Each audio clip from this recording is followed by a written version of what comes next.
My work is easy because I use ClickUp. Here's how I keep track of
Hey yo, hello. G-Man, how's it going, dude? It's been a minute. Happy Saturday, my friend.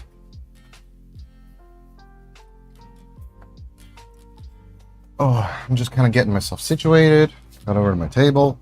I'm here. Hopefully you can see me. Hopefully you can hear me decently.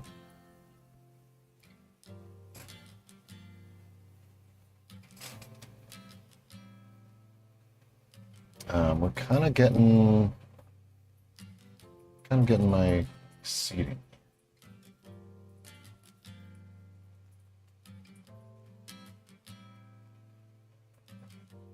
Good. Glad to hear it. I'm doing okay.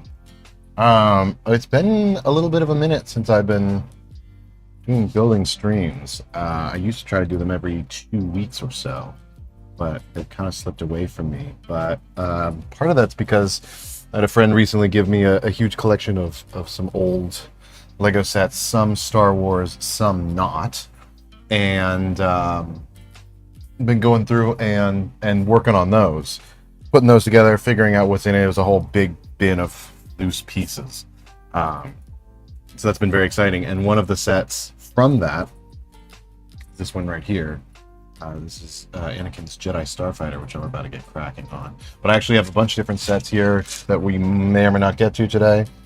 We've got Anakin's Jedi Starfighter, got 20th anniversary Snowspeeder, because that the 20th anniversary Lando Calrissian minifigure, which I'm excited about. I have the 2017 Resistance X-Wing that I was actually built, and I disassembled it so that I could reassemble it, make sure all the pieces were there. And it's kind of a beast. I didn't realize how physically large that set was. And then here we have Defense of Crait, which is a Last Jedi set that I'm sure people will be fully normal about. The Last Jedi, famously not people's favorite Star Wars movie. But that's why I'm kind of saving that one for last. I'm going to start with what is most exciting one, which is this one. All the way back from 2005, I was trying to find, I have an advertisement for this set somewhere in the instruction manual, the back of the instruction manual of my copy of Lego Star Wars, the video game, the original one. And I couldn't find that manual, which made me sad. But that's okay. I'm sure I will find it at some point. So let's get crack-lacking into this. Crack-lacking, that's a new thing I say, I guess. I was very excited when my friend gave me all of these sets. I don't know if I can get this to focus. Maybe not, but this is finding the original 2005 Anakin was like the oh my lord moment. And it has the chrome lightsaber hilt. His face is in really rough shape. His face, a bunch of these sets were all just like mixed together, and there was some sand in there. So actually his face print is a little bit rubbed off. But that's okay. We love him anyway, and I'm sure that if that matters, I can always replace the face. But for now, I kind of like that there's a little bit of a story to it. Have the minifigures for the set? Heck yeah. They're some good oldies. I do realize that I grabbed all the pieces here in dark bluish gray and light bluish gray, and I actually, now that I come to think about it, I don't know if they're meant to be dark and light bluish gray. I wonder if they're supposed to be regular gray. But that's a problem that we'll have to deal with. This one's also going to be fun, actually. Hang on, let me grab it. Because last year we did a build of Ahsoka's Jedi Starfighter, which I have right here. So we can kind of do like a direct comparison of the two canopies and see, definitively which one's better. I don't think it's going to be much of a question, but we'll just sit this over here. We can have the two of them right next to each other. I think I skipped a step as well. There may be a couple pieces in here that are missing, which is going to be super unfortunate, but I can always... what I've been doing is finding what I consider a bold color replacement, so that it's very obvious that a piece is missing, and that way I'll know to replace it later. Oh, they are supposed to be dark gray, not dark bluish gray. Well... yeah... oops. I'll replace that at some point.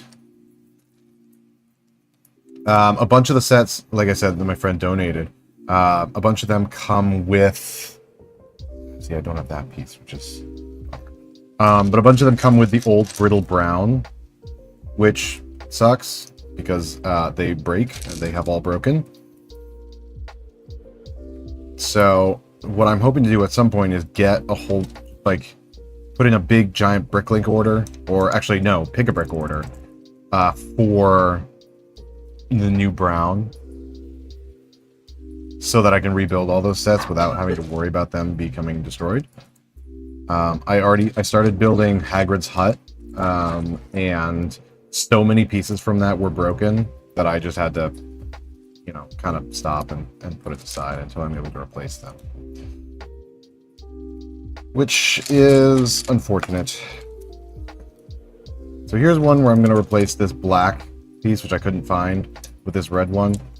It's super obvious. I mean, it'll be on the inside, so it won't be obvious to everyone else. I'll know, and so then I'll know to go in and replace it. If I find it, or if I just get the new piece, that's fine. You just broke some pieces for the Ronin Rex? Oh, first off, heck yeah that you're building the Ronin Rex. I approve. But yeah, no, it's... anything in that brown is just brutal.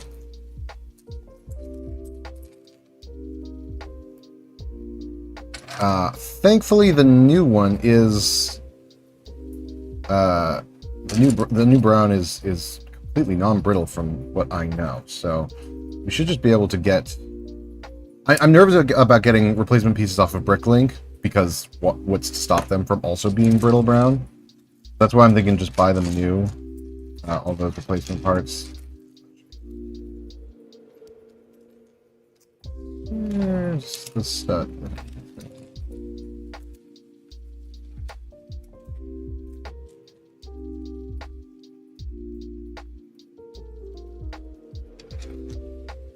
You picked up 100 Ninjago sets. Oh my lord. Okay, first off, which sets? Second off, from where? And third off, what's the coolest one, in your opinion?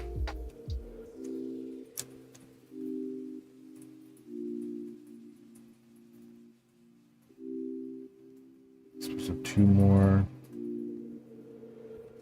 Dark gray books?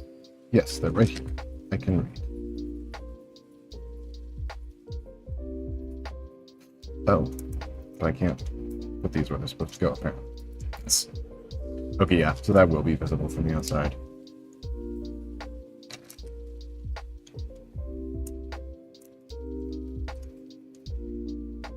Oh, nice. From 2012 up through 2018, that is a golden age for Ninjago.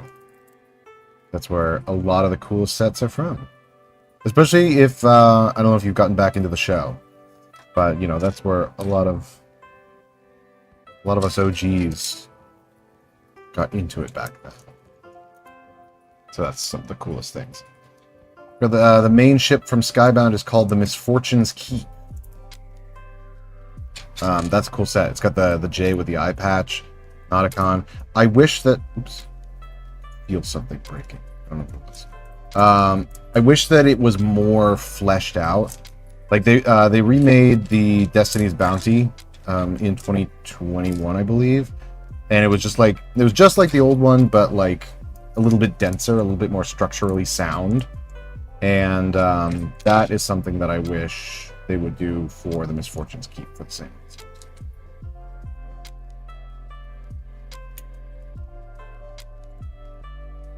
You know what? I think I will need that leg or foot piece. I'm going to grab one from my collection. It's in the wrong color, but that's okay.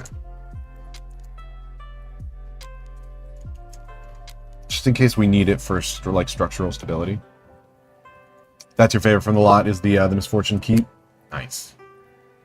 How's that one for brittle brown?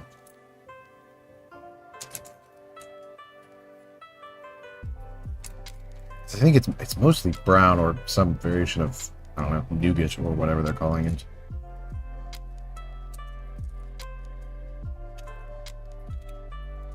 Where's the other one of these? Here it is. I like that it just sticks out its little leggies like this. Does this one even have landing gear? Oh, wait, there were a bunch more tiles.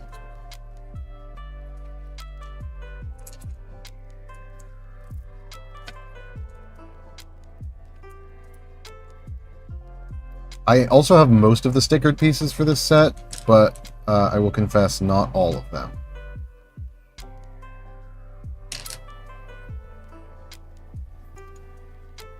Missing a dark gray tile. Where are those?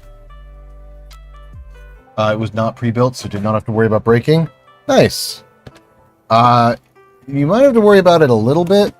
I just saw a video, I forget who it was, but somebody just opened up an old Batman set from like the, whatever the one the era that's currently exploding in value.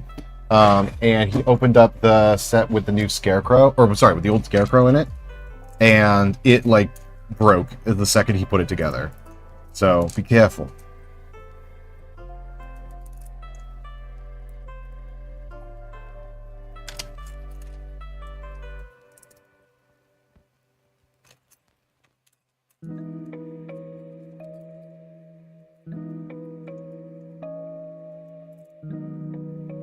I'm not normally a fan of keeping sets all locked up necessarily, because I think that people should feel comfortable to play with their Lego.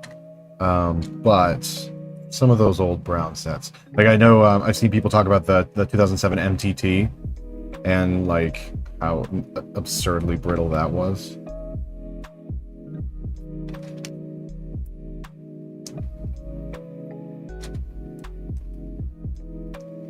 That would just be so unfortunate to unbox a set and put it together for the first time and just like cracks. Okie doke. We're adding our Anakin into the cockpit. I assume his lightsaber clips on somewhere else eventually, but here's an example actually of a brittle brown piece. This seat. I wasn't sure that I was going to find one intact, so I grabbed this one. That I was pretty sure went with this set and had already broken. So if we need to, we can always swap that back.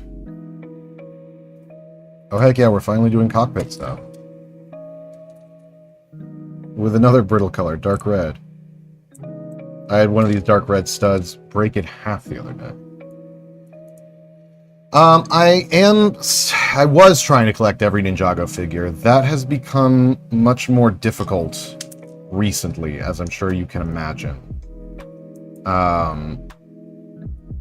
The theme has just exploded in price, which is, I mean, it's cool on the one hand to be able to you know, kind of say to people, oh, I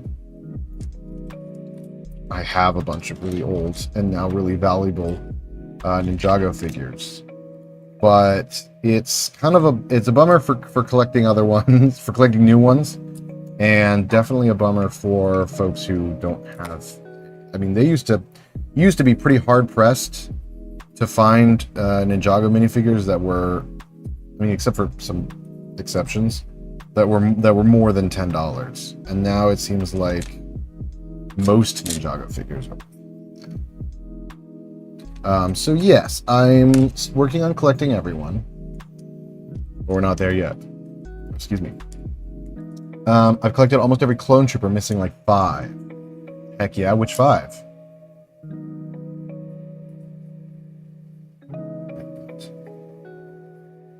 Oh. Did I miss a step? No, that sticks through there. Oh, yes, I was supposed to have put,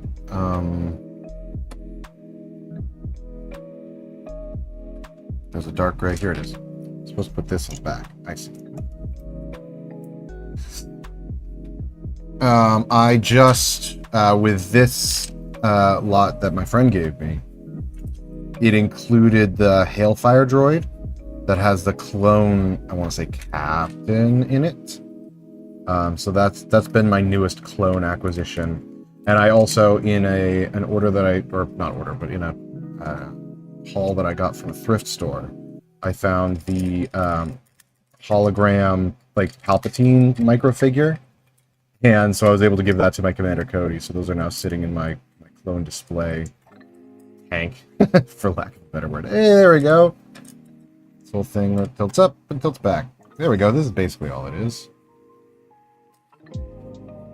Galactic Marines, Shadow ARF Trooper, I'm assuming, and a couple random ones. That's so fair. I've heard tell that the Galactic Marines are supposed to come in a European Star Wars magazine soon, if they are not already. So that might make things a little bit easier for you, a little bit less expensive. I think they're gonna flood the market in a good way, so you don't have to get them off of the turbo tank that they came in. I think that'll be good.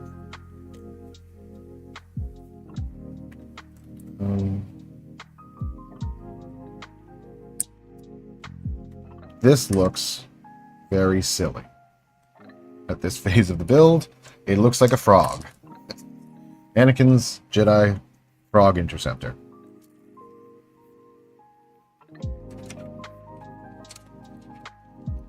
I wish this era of LEGO told you which steps or which parts are supposed to be wrapping at any given time, but we'll make do. Yeah, the Shadow ARC Trooper, that was the one from the poly bag. It was like a 4th poly bag or a Bricktober or something. That one's hard to get. And I'm sure that there are very few clothes that are easy to get that are not like brand new ones. I used on the wrong side. Yes, I did.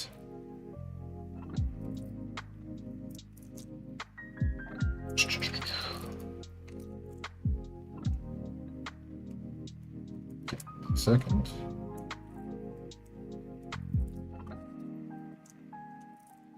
There's a clip of Samuel L. Jackson from an interview a while ago where they asked him it's one of those like Wired interviews or something. They ask him a question. I truly forget what the question is, but he answers, "Yes, I do." That lives rent-free in my head. Then you get married. Yes, I did. I did get married. There's that ring. Gosh, you have a good memory. Yes, I did. I got married in November. My wife is having to put up with the amount of folks who gave me Lego as wedding presents. Which is, frankly a lot, actually. More than I was expecting. I have a friend from back in the olden days who gave me a copy of Lego Rivendell. There's my lovely wife right there. Yes, we were just talking about you. Thank you very much. So yes, we got a copy of Rivendell as a wedding present, which is just the most incredible thing. Mainly because it's beautiful and we don't know what to do with it or where to put it, because it's huge and gorgeous, so it needs like the right place to go. But we don't have the space for it, which has become an issue for my life in general. Is that I don't have the space for the Lego that I want. What a wonderful problem to have. Well, let me grab those.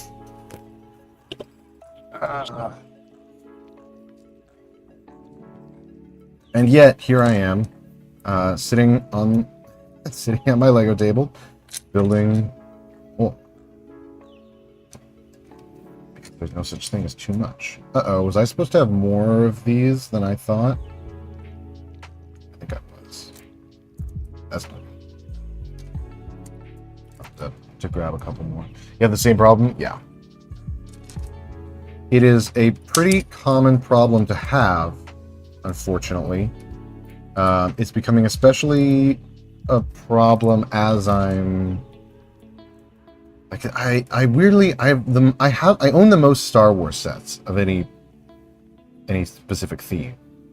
Wow, they really just like tell you to put that sticker on as like a secondary thought. I have the most Star Wars sets of any theme, but I don't have them all assembled because a lot of them are old, a lot of them I'm not particularly attached to. A lot of them were just battle packs, so I'm not as attached to the sets, to the builds. I mainly got some figures. Now I'm getting more and more sets like this that are like vintage and were bought for the set, or were acquired for the set, and now I don't know what to do with them. This is such a silly way to add a gun. This is a minifigure neck bracket piece, and it's just slid over this with a little hose handle on it. That's very silly. This is cool that this is basically the same piece that was on Ahsoka's. Something's... Actually, this is a 20-year gap between these sets. Which is older than some folks who may be watching this at some point. I just got back from fishing. Heck yeah.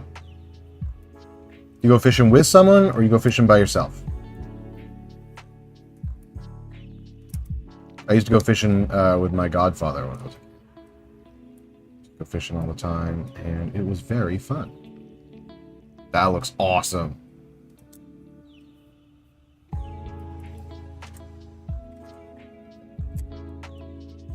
Sweet. How are we looking in terms of scale?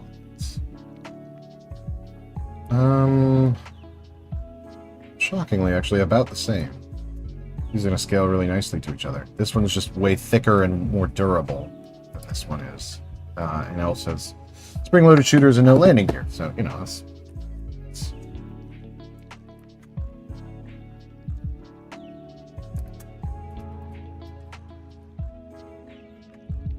Place bets now on which one of these I'm going to like. With someone, that is lovely. I hope you had a good time. And I hope it was good weather for it. I know up where I live right now, you've just recently been getting absolutely clobbered by the heat. I think that's kind of a universal that's going on with them. But today actually is not that bad. It's cooled off just enough.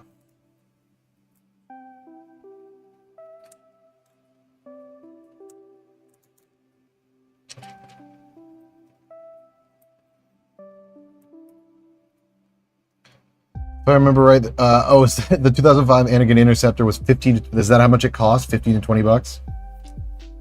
That's nuts. Yep, I need more time. Gonna reach my handy dandy tile bin here. I need 1 by 8, if I recall. Yes. What a different time we live in these days, huh?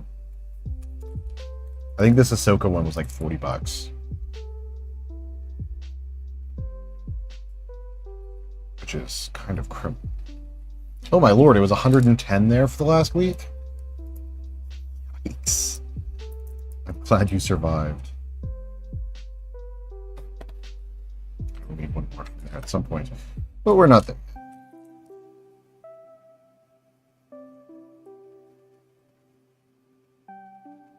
I appreciate that this manual is actually not too difficult to read in terms of what colors are what. There's an era of Star Wars sets, or Lego sets in general. If you go back and look at the manuals, it's very difficult to read light blue or dark bluish gray from.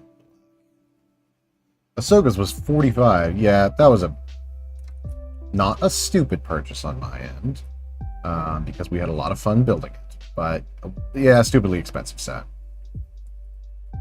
Oh, there's a little nick in this plastic. It's actually damaged. We can clean that up, slide that down, and no one will ever see it. It's funny, some of the sets that I've gotten recently that I just wanted to... that were overpriced, but like were cool enough to me that it was kind of worth it, are some sets that have been scarily skyrocketing in value.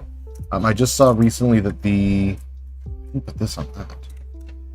The V19 Torrent that came out last year, I got it for the Ahsoka and the Ventress that are in it.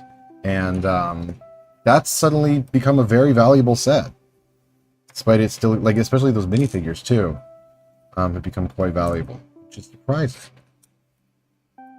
Because everyone, well, no, I guess it's not. I was gonna say, because everyone was talking about when it came out, how much they didn't want it, didn't like it, etc. And that's probably why they're expensive. It's because if you buy a set just to sell them, just for the minifigures, you have a very different experience. Nope, that's too short. Here's a nice long one. Bought it day one. I don't think I bought it day one. I actually think I waited until recently. I was waiting for it to go on sale, which it eventually did. But it's actually a really nice set. It's kind of awkward to display because I think it looks better obviously it looks better assembled or all the way folded out than it does folded in. But that's okay. I have it currently sitting, I think, in a drawer somewhere. Waiting for a good display place for it.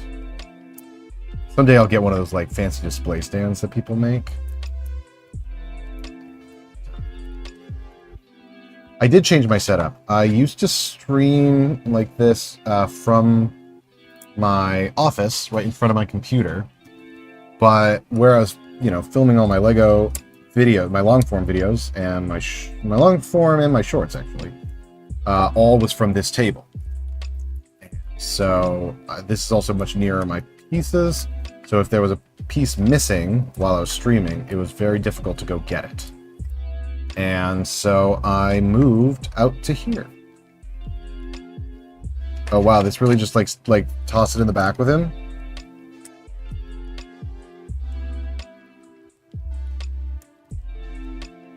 Okay. Just toss it in. Let it rattle around. So now we're out here on the white table, and I've got, you can't see it, but I've got all of my bins around for all the stuff that's mine, and then the stuff that I'm going through is all underneath the table down here, which is good. The goal of all of that is that I'm trying to piece it together, figure out what things I have, what things what things I have basically, and then from there I will know what parts I need to buy to build stuff. And my goal kind of is to take all of the sets and parts that I've been given and use them to build a modular house or modular building. So I really want to build the bookstore with stuff that's been given to me. I think that'd be really fun. Here we are, by the way. This is it. This is the Jedi Starfighter. I'm going to fold up the feet here.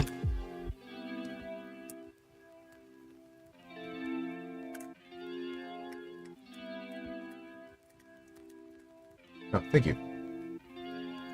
My mic. Thank you. My little mic stand is in frame. Thank you for letting me know. I'm going to move all these to the side just so that we can take a look at the two right next to each other. Here is Anakin's Jedi Interceptor. I folded up the landing gear just to make this a little bit more fair. And here is Ahsoka's Jedi Interceptor. They are basically the same. This one's a little smaller, like size-wise. This one's actually a little bit bigger, which is interesting because people talk all the time about Lego Star Wars sets getting smaller and smaller. This is actually maybe, what is that? One more stud. Is there an ad playing? Let me just check that real quick.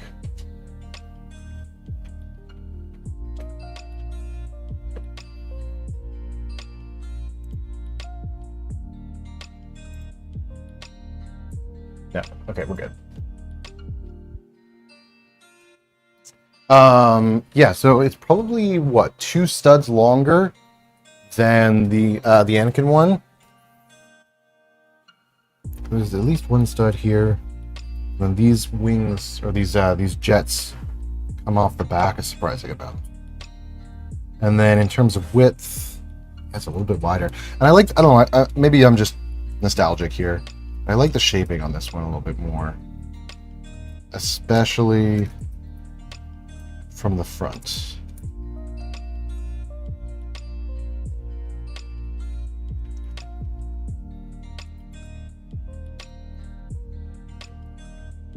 Yeah.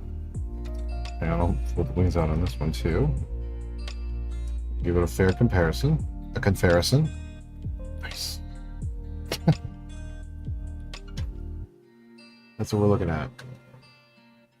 This one's way sturdier. Like, you could really hit this against the ground. This one, I'm not even going to do that. But I like the canopy more on this. That doesn't surprise me at all. I don't like that this one doesn't have a lightsaber clip. this one does somewhere. Yeah, it actually has two lightsaber clips here and here. A little folded in. They got like these little guns here and here, here and here. They got like those more on this than the fire hoses that are coming off the side. I think Ahsoka's wings are a little too thick. Yeah, I could rock with that. Especially this one over here, because of, but this one also fits a full-size astromech droid in it, which this one does not. Side note, I've been doing videos, which is smart brickifying modern sets. So I have smart brick right here, and the easiest place I found them is to put them in astromech droid slots. So we could just put a smart brick in there. Honestly, that's kind of rad. I might do that for a video coming up, assuming I can get it back out. Yeah, so I like that this one fits the whole astromech droid, but yeah, no, wings are a little bit too thick. So, oh well.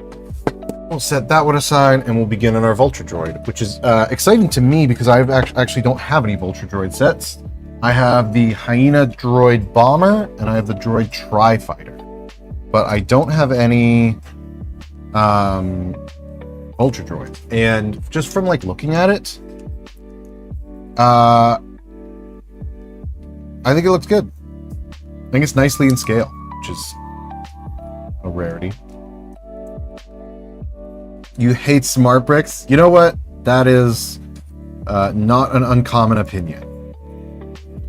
I will say that I have been pleasantly surprised by the smart brick of late. I got them for a specific video that I'm working on, and I got them because it's still the cheapest way to get a smart brick, and I really wanted to mess around with them. They're kind of fun. Maybe I'm just biased.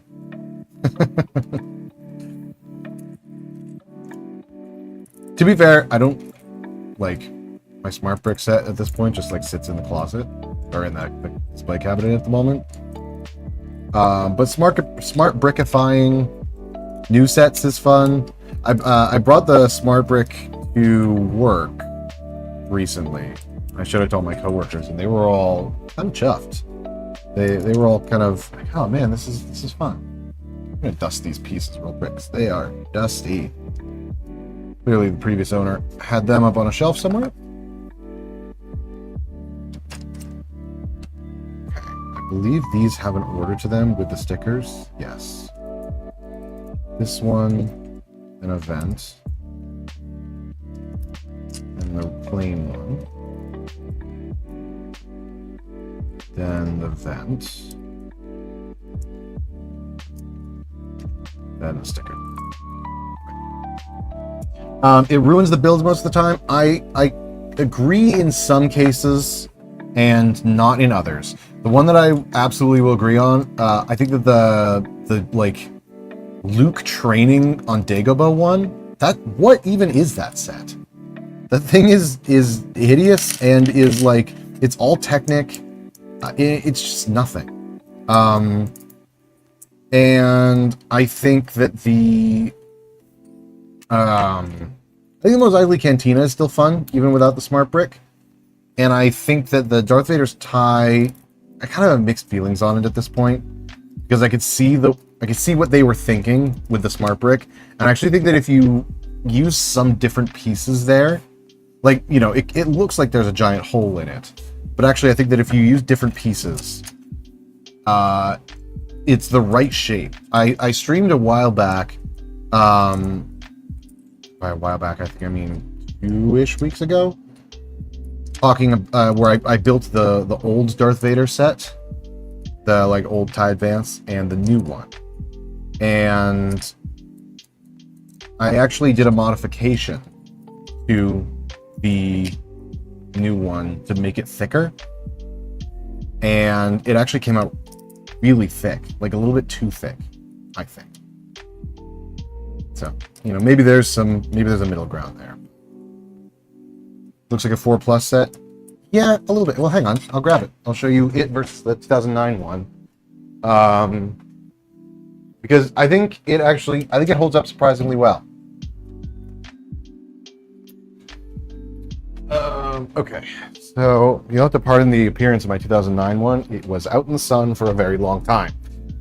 So here's our Vulture Droid.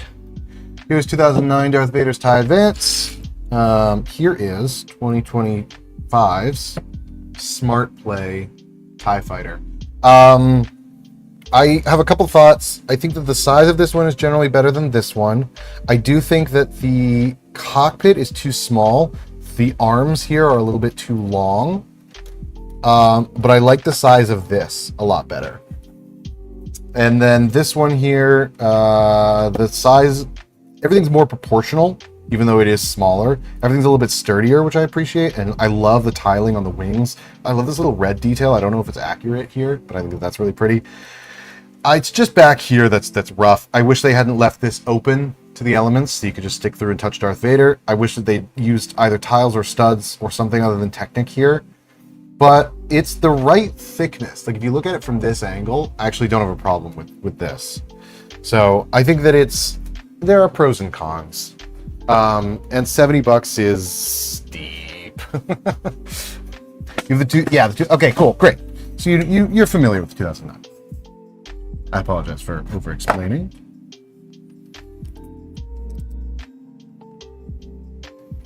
Some of these cones that I have are not sticking the best, but I'm going to have to use them at some point.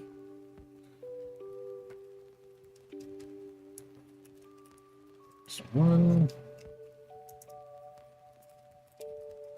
Perfect. Oh, and then just do it a second time. Great, I can do that.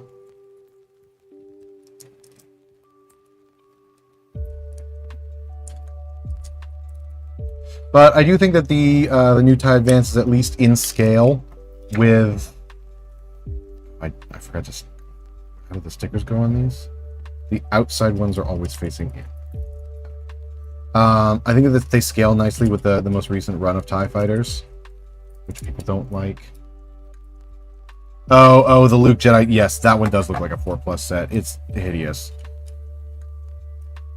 I'm trying to remember what the other ones are.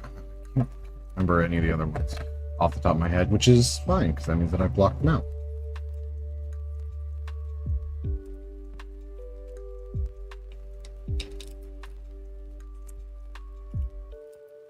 I'm curious to see what the Pokemon sets are going to be like when they come out. And I'm also curious to see if there's going to be any interaction between the Pokemon sets and the Star Wars sets. Like what happens if you shoot a Pokemon with the Darth Vader ship? What does that look like? Oh great, these two stick nicely. This goes on here. Boop.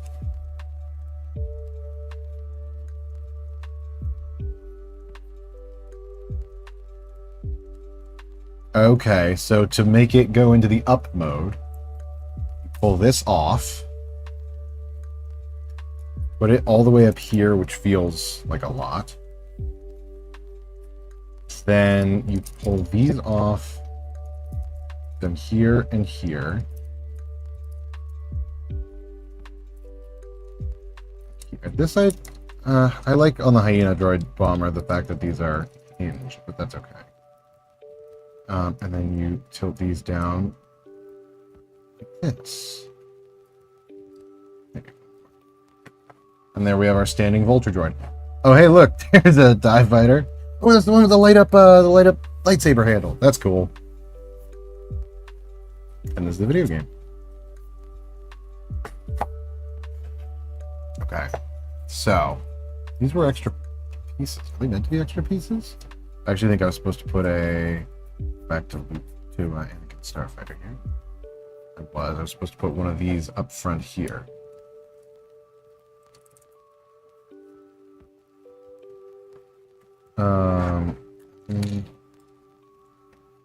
Yeah, weird that I have so many extra pieces.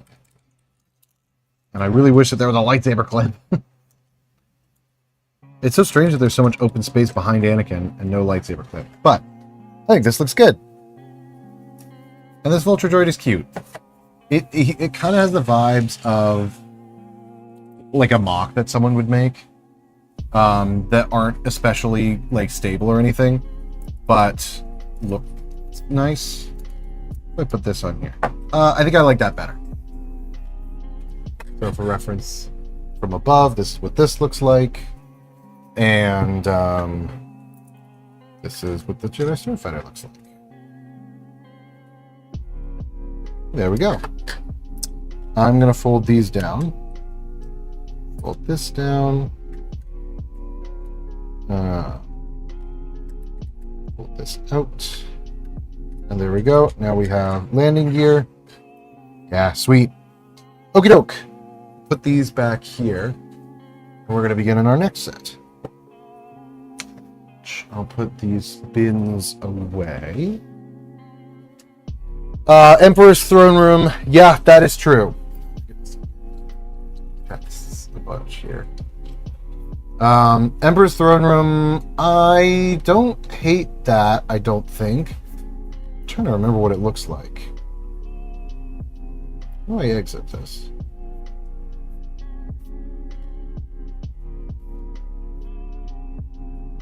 Oh, like that. I don't hate the Emperor's Throne Room. I do think it's weird how many versions of that set have come out in the last several years. It's what, the third one in like 5 or 10 years? Maybe I'm just old and curmudgeonly. But give that set a rest.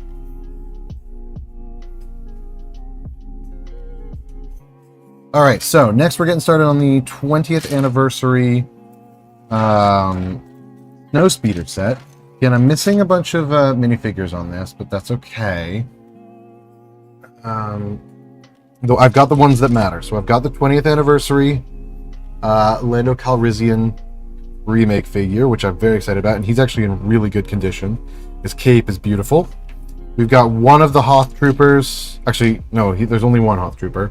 We've got him. And we have just Luke's torso here, which is not great, but that's okay. And I like that it shows you the original Snowspeeder, the 2019 Snowspeeder, which is this one. Oh, so are these sets 20 years apart? No, well, 1999 to 2019, yeah. This is the 20th. Well, yeah, 20th anniversary. Duh, I knew that. I do want to get some of the other 20th anniversary sets, or at least the minifigures. I think iPad in. You don't disturb.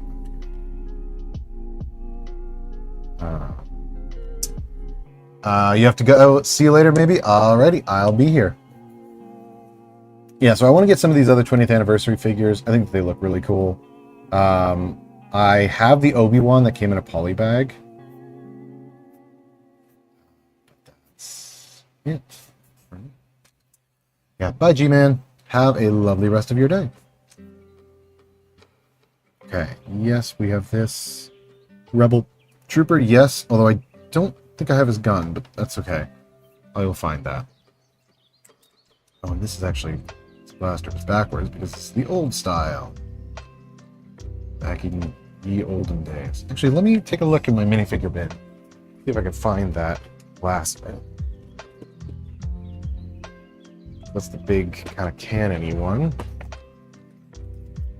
Here it is. First try.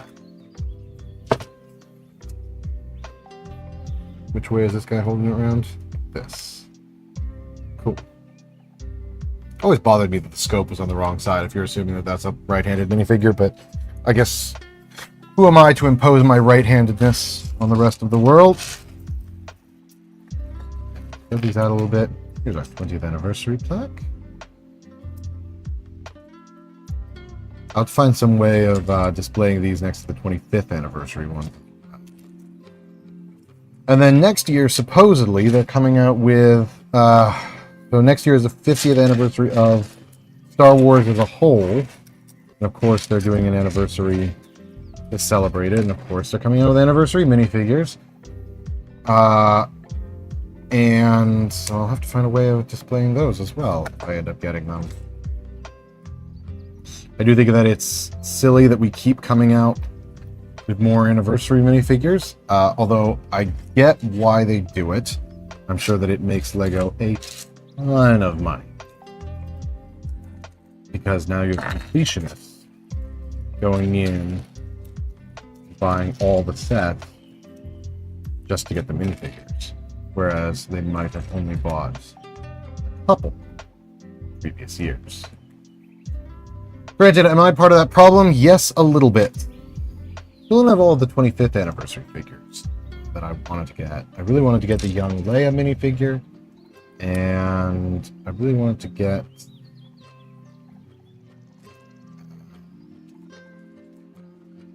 who else was there? Oh, the Cal Kestis minifigure that came in the Imperial Star Destroyer. But that set was too expensive. Even though it was recently on Prime Day sale, which is cool, but I still did not pick it up. It's a cool set, though.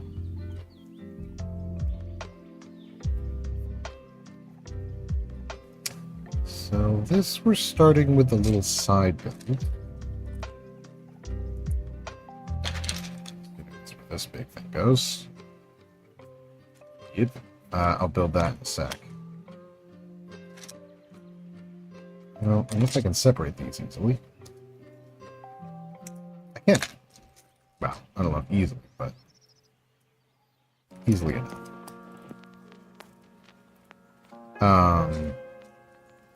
At some point, I really want to compare this to the Force Burner Snowspeeder.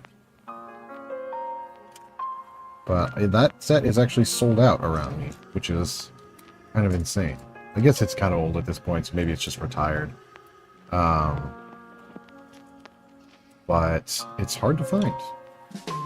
I think that's neat.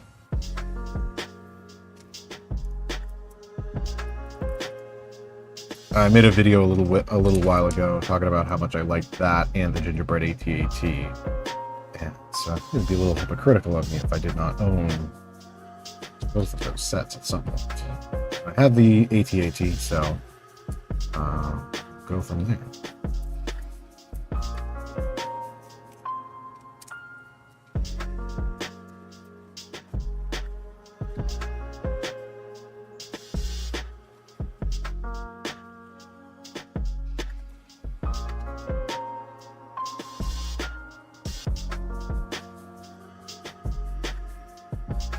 I'm hoping that I have all the parts for this set because I got it mostly pre-assembled and I disassembled it down to this spot, obviously, but I have not checked it yet for completion.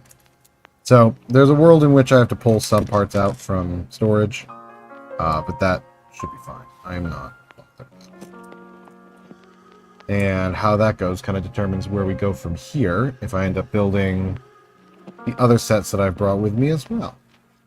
Now let's go up the back here. Oh, I forgot these.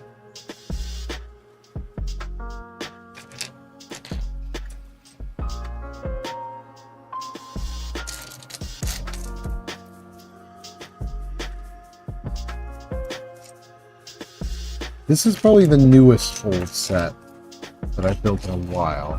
I've been building a lot of very old, 2009, 2005 in this case, sets. This one is 2019, so this is actually around when I started getting back into Lego. So kind of cool to now have access to a set which I otherwise missed out on. Okay, I don't see the piece I'm looking for. So I'm going to grab the bin that it comes from. Let's take a look in there. I have everything pretty meticulously organized underneath this table, which makes this process a lot easier. So we have a big bin of smaller plates here. I just have to find a 2x2 in dark gray. Found it. Awesome. This is why we love organization. Here's the rest of this. Here we go.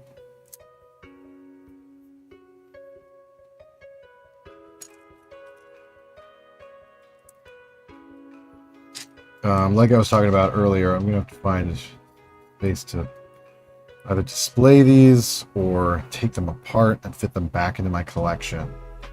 But what I've been struggling with in terms of getting things into my parts collection is that my parts collection is kind of full, which is a really weird spot to be in. I've never had to deal with that before, obviously. And so I'm going to have to either radically change some stuff, change kind of how I organize parts, or make some, like, thought about doing some sort of overflow system. So I have like the normal amounts of parts that I have, and then there's like surplus that goes somewhere else, is stored maybe in deep storage, for if I'm ever working on a mock, or if I need. The problem is that if I want to build something and I need a specific part or color, you know, if this surplus can't just be random, it has to be specific, like quantities that go into storage or don't. And that seems difficult to manage. Like if say I have 3 of every color in my regular storage, and then the rest of them go into surplus. Let's say it's a common piece, like a 2x4, because that bit is overflowing, 2x4 bricks. If I do 3 of every color in there, and then I have the rest in storage. What happens if I use 2 of one? Do I have to go get the other ones from storage and then go from there? Oh, I know where this is. I have this pre-assembled somewhere.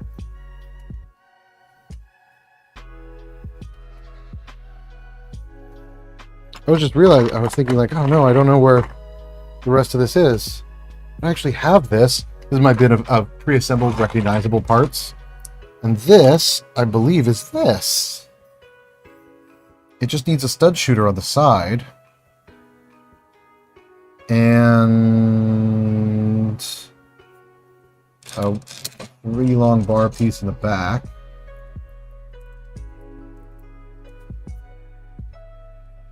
And actually this goes in the stud shooter on the side. Do I have the stud shooter in here as well? I do not. So that would probably be in miscellaneous, maybe? Where's my miscellaneous bin? This is my miscellaneous bin. It has just everything you could possibly not expect. Sure enough, a stud shooter in Defense of Crait. God, what an unexpected W here.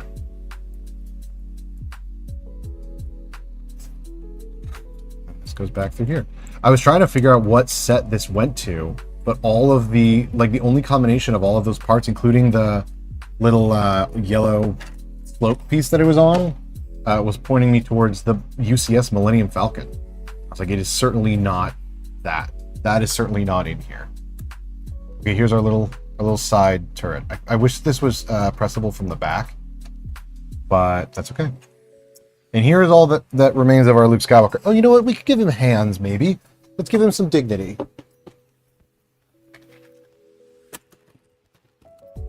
I've got some black hands in here. And then maybe he can at least hold a lightsaber so we know who he is. And do I have that blaster pistol in here as well?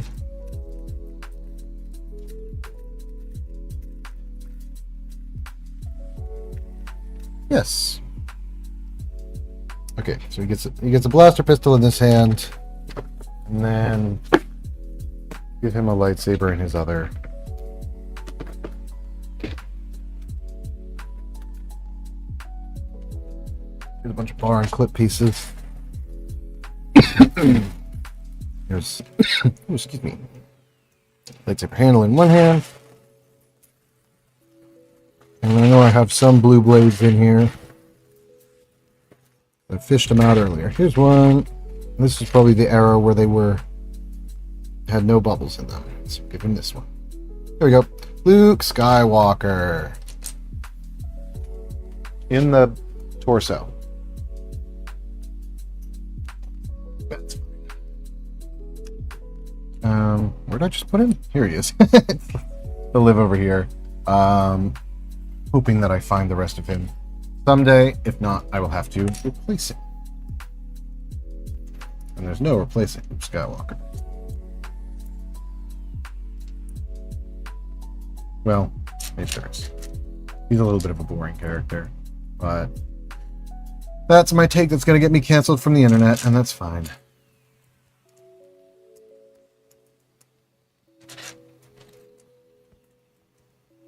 It's not that he's boring, it's just that he's intentionally a little bit vague.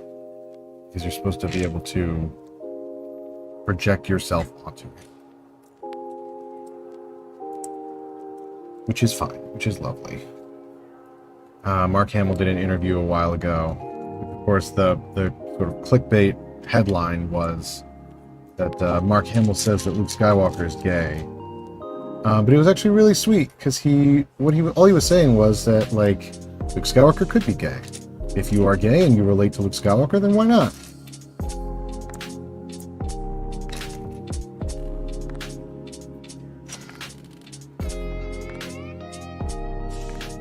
It kind of doesn't matter, because his sexuality is not important to the film Star Wars.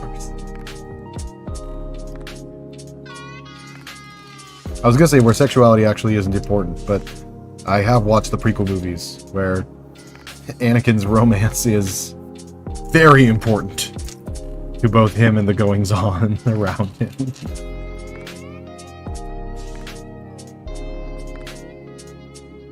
You know, I was worried about the set being too big. I actually think it won't be. I think it's a decent size, just right, you might say. Ooh, good catch.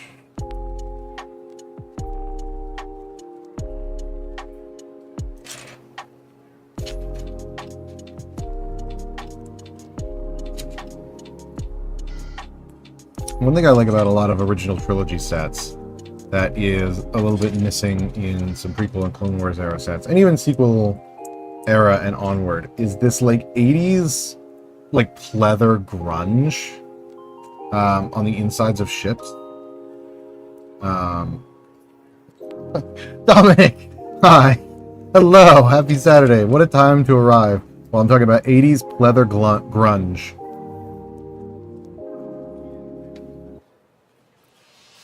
How are you on this lovely day? Surprisingly lovely day, actually. We were talking about that earlier, that it's, especially for all the heat that's been going around lately, it's actually, today's kind of nice. Am I building more of these? Okay.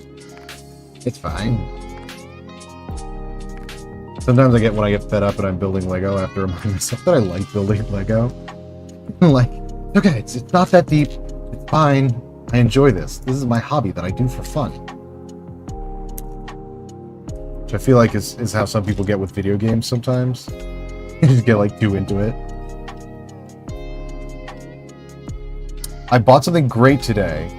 It's a Corgi James Bond Lotus Esprit from the from The Spy Who Loved Me. That's awesome. Where did you find that? What's the story of that existing?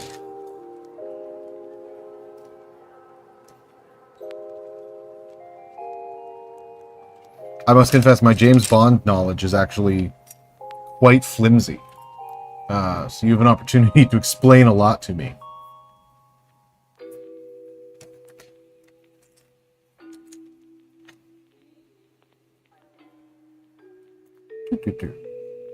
Headlight bricks? Headlight bricks? Headlight.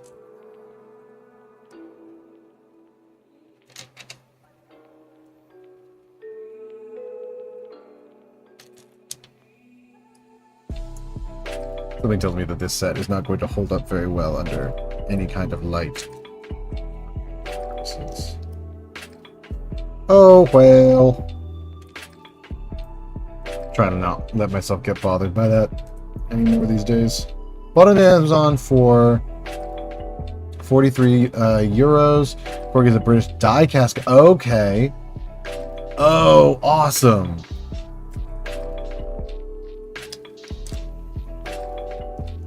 So that's like an awesome, like, high quality model.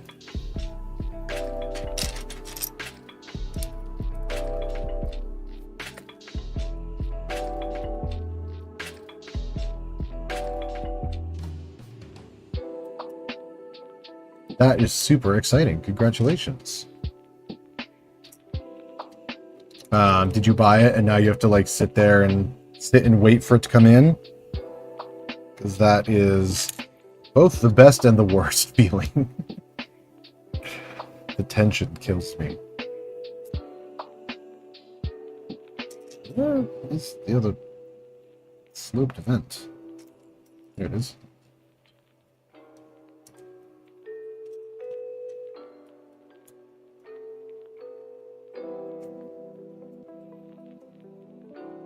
Okay, that goes off to the side. And we begin on there. Whoa, and we throw it around. I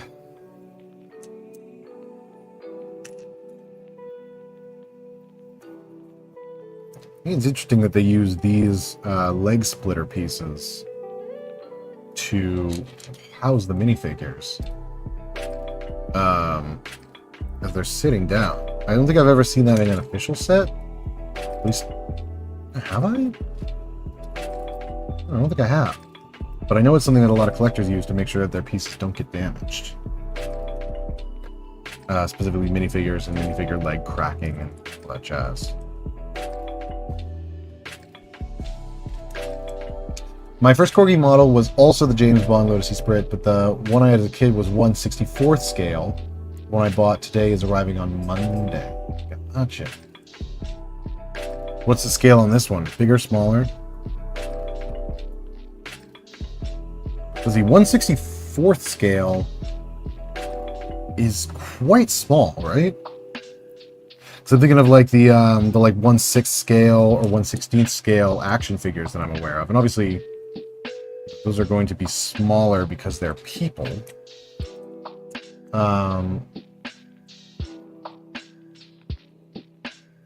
But yeah, 1/64 scale is going to be quite small. So yeah, that's awesome that you're scaling up. You're moving up in the world. I'm so proud of you.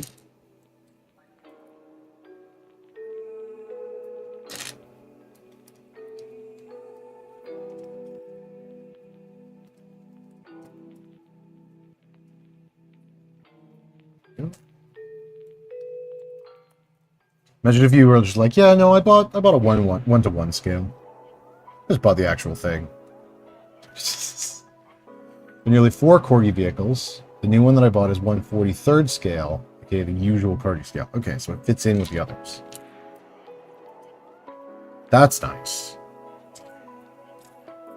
I love me a collection that feels cohesive. That's what I love about Lego minifigures, and I wish more things were minifig scale for that reason. It'd be cool if everything was in scale with each other in the Lego world, but that's fine. I bet they do it for the same reason that Corgi makes vehicles in different scales. It allows you to represent more things less expensively. This guy faces backwards, this guy faces forwards. This tracks with everything I know about snow speeders. Which is admittedly not much. We're rocking and rolling. Down to the beach we're strolling.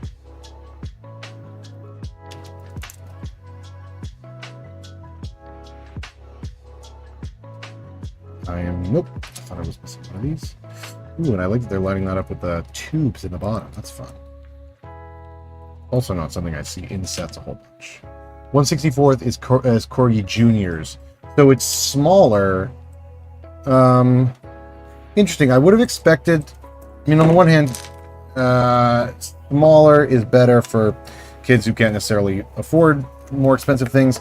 But like something that crops up in Lego is that things for juniors are often a little bit bigger because there's either choking hazards or the pieces need to be different sizes. So it's interesting that for corgi, smaller just means, or younger just means smaller. Though I guess it does make sense. Am I missing one of these? Or am I blind? I'm blind. At least the whole set is white, so if it ages, it can age all together. All together now.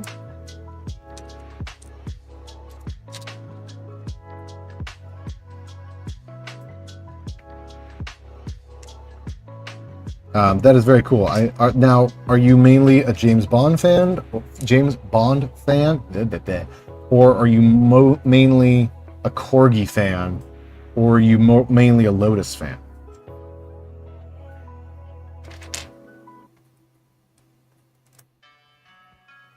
Nowadays, Corgi is owned by Hornby. Gotcha. I will confess as well that the only European/British toy makers I know, well, I guess European includes Lego, but the only other ones besides Lego that I know are Character Options, because they make Doctor Who action figures. And that is my only point of reference.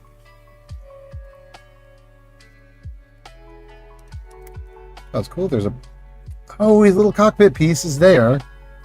And it lifts up. And that's the butt of an AT-AT, isn't it? He's looking at the AT-AT from behind. Hilarious.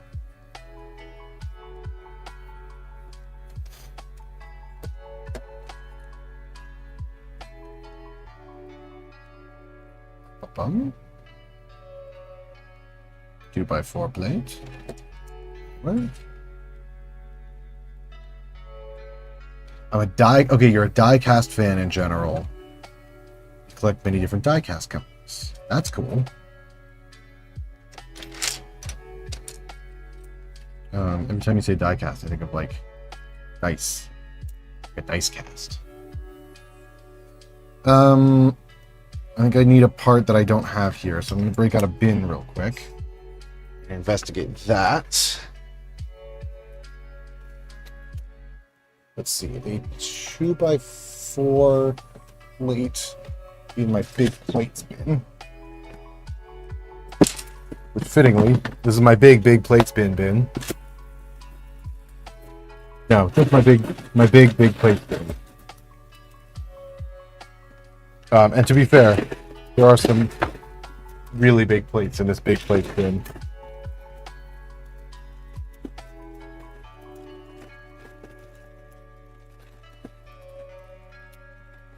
Set this off to the side for now.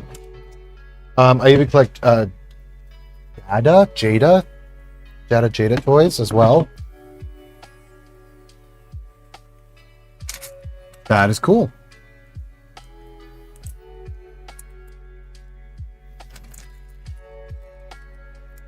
Is that another manufacturer of diecast, or is that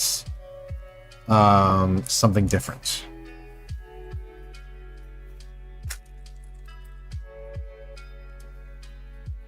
This goes, oops, it's not correct. That's better.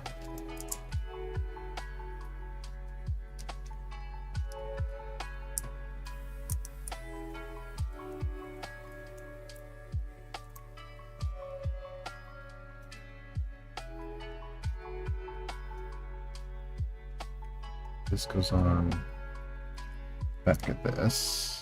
Oh, I'm missing a tile. Let me grab that. The white 2x2 slope.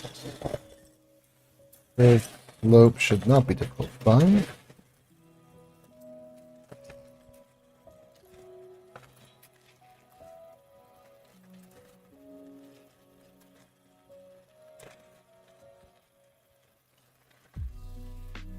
Oh no.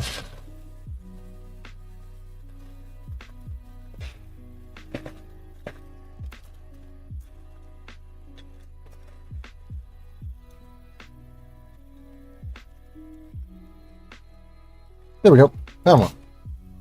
Perfect.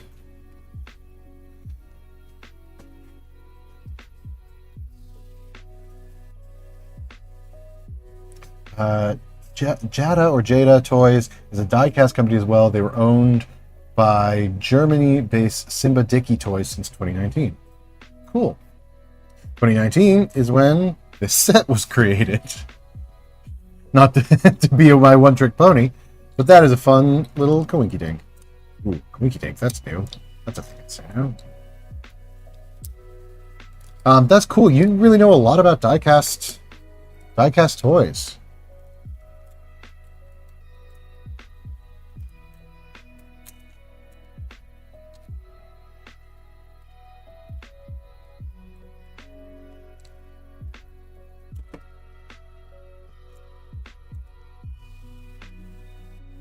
They even made a 1/24 scale Herbie the Love Bug this year. That's adorable.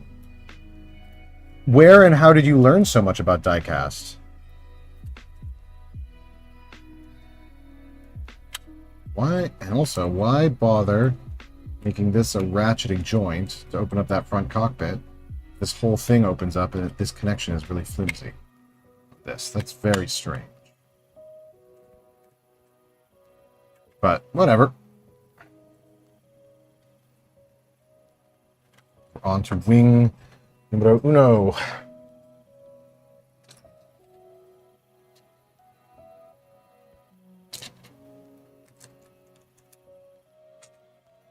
Assuming that this long piece is the correct long piece. Wow, we're doing a lot of ships today with this like angled wing design. I guess this is the same kind of style, just on a different scale. Maybe that's just something that Star Wars does a lot in general.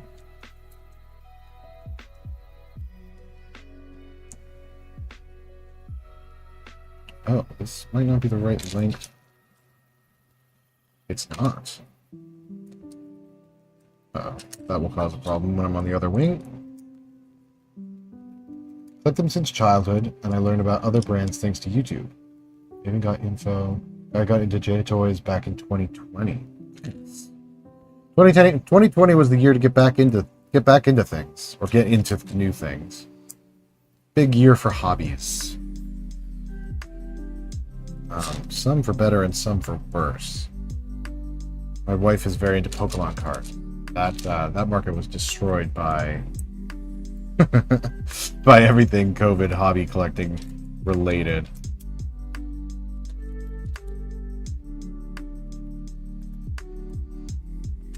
How have diecast toys survived, or how have they been faring in terms of just like everyone collecting everything all the time and prices skyrocketing because of it? It's not a collecting hobby that I've heard a lot about. So I'm hoping that means that it's weathering the storm decently well.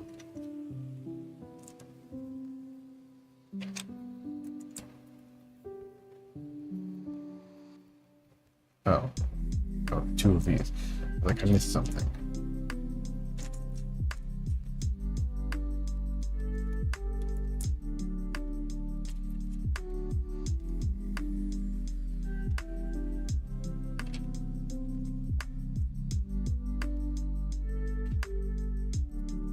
I didn't know that they had this little curved, this little jut out, or I guess jut back in point. It's kind of cool.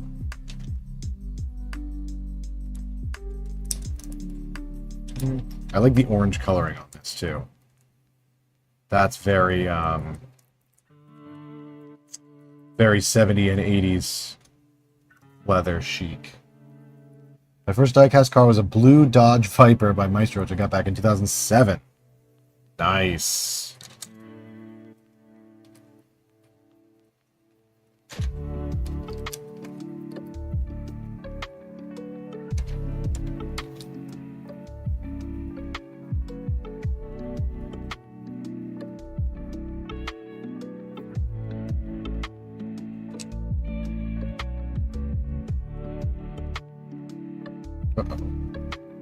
Oh, okay.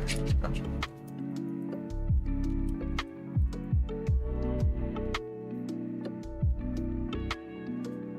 Alas, the sticker placement on these was not done by me, and sometimes leaves a little bit to be desired.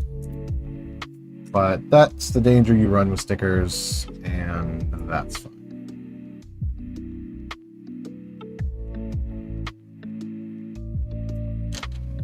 That's the only big gripe with stickers, is that like when stickers are done well, I think they're fine. But when they're done poorly, or when they are left to the user to apply their own discretion, it can be real tricky. I forgot one of these. There we go. That's better shaping. 1, 2, skip row.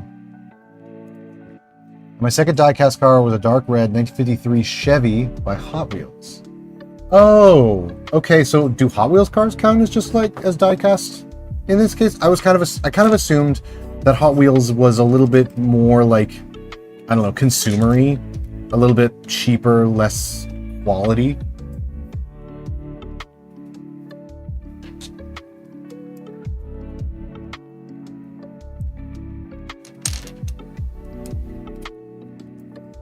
Because I have one Hot Wheels car, and it's right here. This is my Superman Action Comics. Well, whatever this car is, Action Sedan. Yeah, that makes sense. But I've been looking to get. When I was a kid growing up, I was really big into Knight Rider, which is now an incredibly dated reference, but I was super into it. So someday I would love to get the 1985 Pontiac Firebird. That was the main star of that show. And I've been looking for one of those in... I know Hot Wheels makes several. I'm sure that there are people out there, though, who make much nicer versions. I just need a dark gray cone. Here's one. Oh, nice. You also have the Action Sedan. It's a cool one. I come at it more from the superhero side than from the diecast. But I think that they make really nice little display pieces. So I think that's a lot of fun. Boop. Besides Legos, my one real love. And my wife, my other true love. Nice save.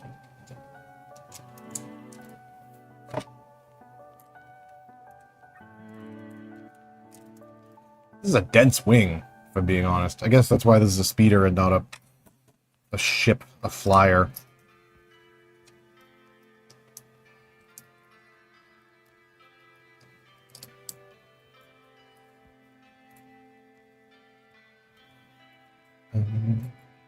This goes on like this. Hot Wheels is also making the... Ooh, I'm going to butcher this. I don't know cars. I'm sorry. The Chevelle from Talladega Nights this year as well. Very cool.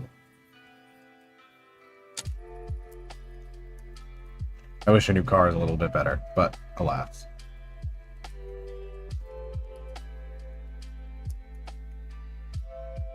Okay, it was a 1982 Firebird? I thought it was a 1985 Firebird. Because the 1986 was the one where they changed the design. Maybe I do know a thing or two about cars, or maybe I don't, as the case may be.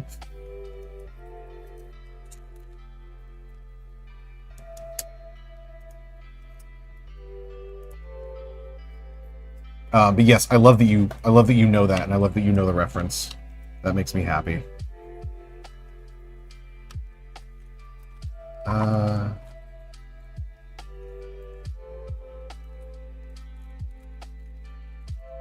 Interesting. So this slots on because of these slope pieces here. It can actually only live at one angle. Doesn't feel like it's on properly. There we go. That's better. Now it's on properly. Boy, this is a dense little bird. Interesting. Cool. On to the wing numero dos.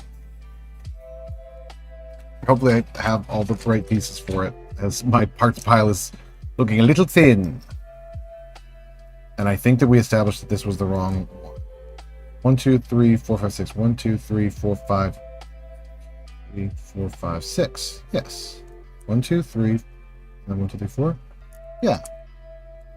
Okay. That's correct then. But it was the wrong size on the other wing. Oh. One of the original kit cars is owned by the Knight Rider historians. That's cool. Ooh, you missed me? Hey, Jed, how's it going? I have missed you. How are you?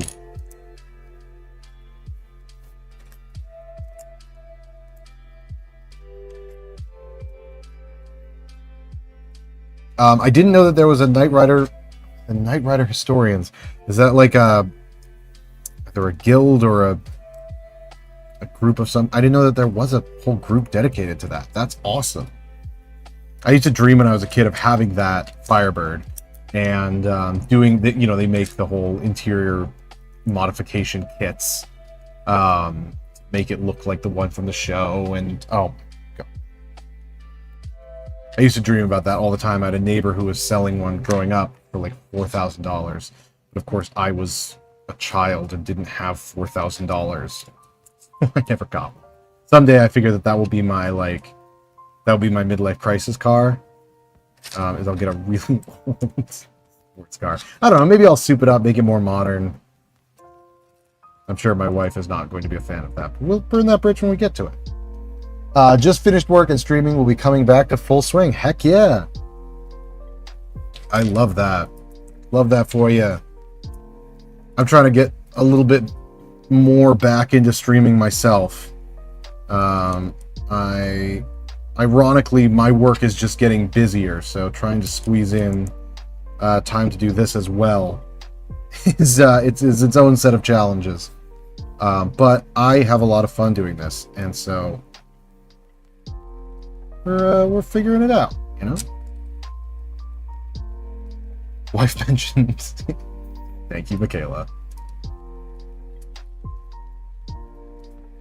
I always feel so strange using your full name out loud, but it is indeed your username, and now is what people who know you in the community know you as. So we're here now. The Knight Rider Historians is a YouTube channel. Okay, they talk about behind the scenes stuff. They even own a few of the original miniature kits that were also used on the show. That's cool. I guess I never thought about them using miniatures, but that makes a lot of sense that they did. I love seeing like behind the scenes of how they do like the big jumps and everything. It's a very cool show. One of my I was gonna say one of my nerdier shows, but I actually don't think that I could back that up because there are a lot of nerdier shows that I watch. So I don't think I'd want to try. I'm here on the couch with our son. He's a good boy. Our biological son. We birthed him.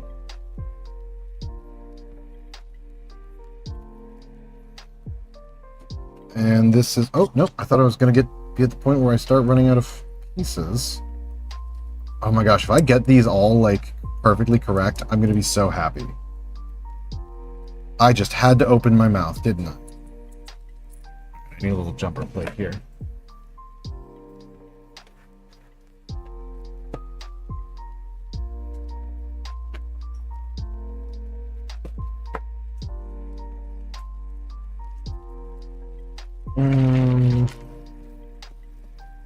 No.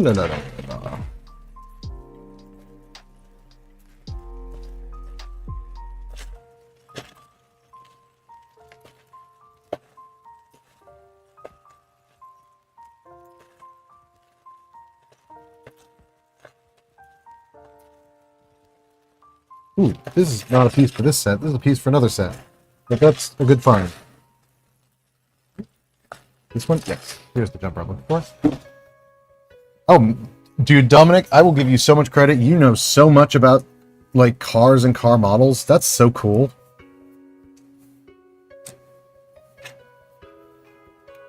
as a nerdy history person myself, I love to see it.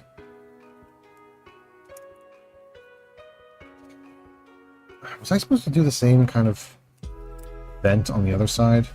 I don't remember seeing it, but I feel like I was. Hang on, let me...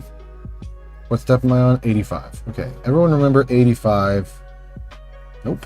Okay. I wasn't. That's 96. Rats! 87, 86. Oh, wait, no. Can't read. 88, 87, 86, 85. There we go. Phone.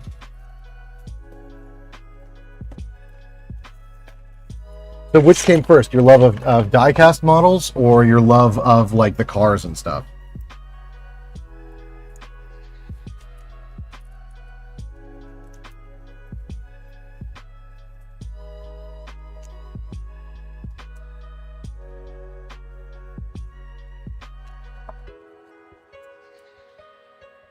Clearly you know a lot about both. The first Knight Rider die-cast toys were made by ERTL. I would love to get, like, that's the die-cast cars that I would get. I would get a bunch of Knight Rider cars and, like, learn the history. You'll have to teach me.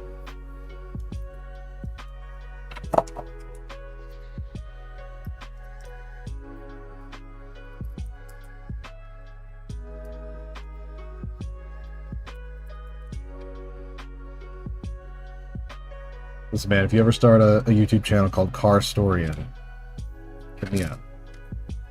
We'll do partnerships.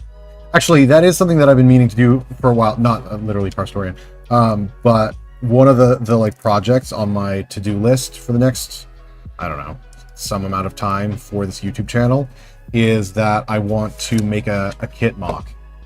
I think it has certainly been done before.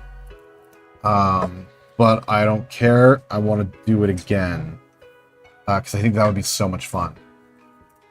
And I think it would be decently simple for somebody who's not especially a talented builder like I am. Especially since, like, they made the Back to the Future DeLorean. So I feel like I could build a kit in the same style.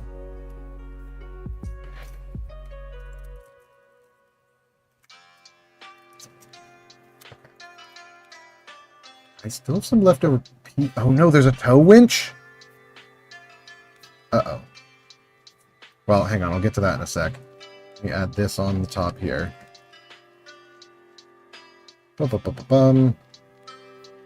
Okay, so now I just gotta get that tow winch and add the spring-loaded shooters. And I'll be in good shape here. I love both cars and die-cast models. We also made a good model of kit. Those might be out of my scope. I might be a Hot Wheels only kind of guy. Afternoon from Atlanta, Georgia. Hi, Pirate 1980, nice. I'm sitting here watching my favorite YouTuber person who I'm inspired to be a builder like, and who I'm looking up to as a role model. Oh my goodness, well, no pressure. Thank you, that is very kind. And you're also watching me, which, you know, is equally kind. I'm just being silly. Thank you very much. And thank you for stopping by.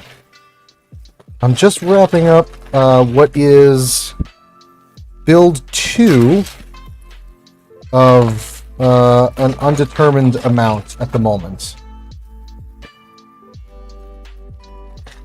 I just need to find. Apparently, there's a whole grappling hook system on this set that I didn't know about, and I had accounted for a grappling hook, and I gotta find one. Yeah, put it in with these bar pieces. Also, golly, Atlanta, Georgia, I imagine it must be insanely hot down there. We were talking earlier about, you know, the heat wave and everything. My audio might be a little crunchy today because I have a noise compressor on, so you guys don't hear my air conditioner, which is going full steam ahead right now, out of necessity. So I'm imagining Atlanta, Georgia is going to be even worse.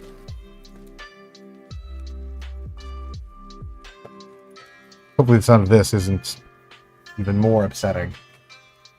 Where would I have put a... Oh. Or grappling hook. Oh yeah, grappling hook, because here's a tow hook. This does use a grappling hook, right?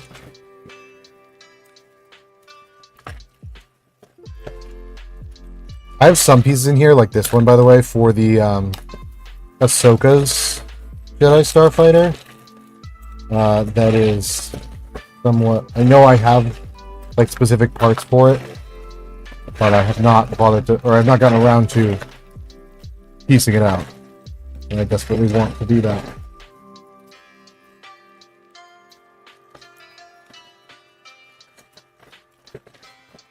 What if instead of a grappling hook, we used a tow hook?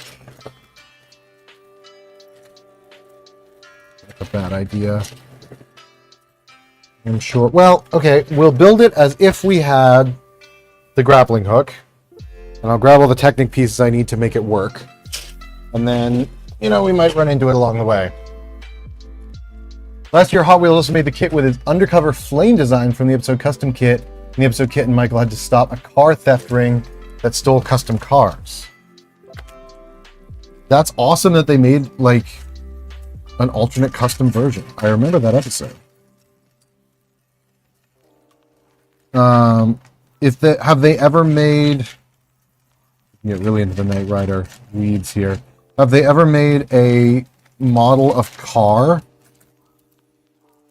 The evil kit? God, this is gonna sound so silly to anyone who's not a Knight Rider fan. Like, hey, did they make a car model? They're all cars. Car with a capital A. That's KARR, stands for Knight Automated Roving Robot. In case anybody doubts that I know the deep lore.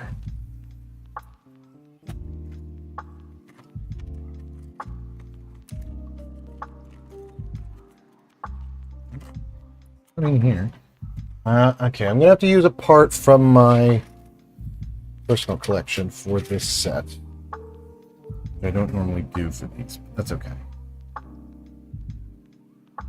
Put this all the way strung out.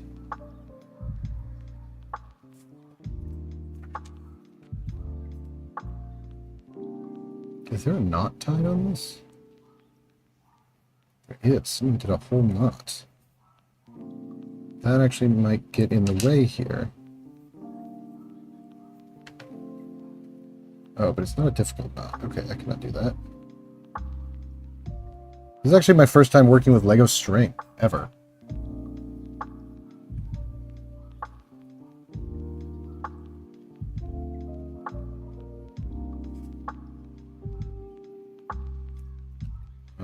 Not as much a pirate or city fan.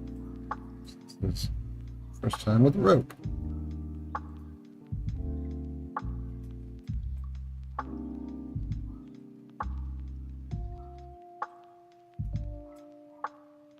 How am I supposed to do both of these at the same time?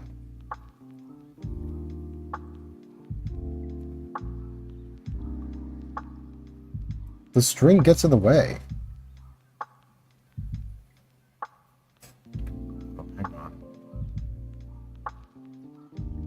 on. You're gonna have to bear with me for just a second. Once I figure this out. Not like a bar or something that I could stick through this.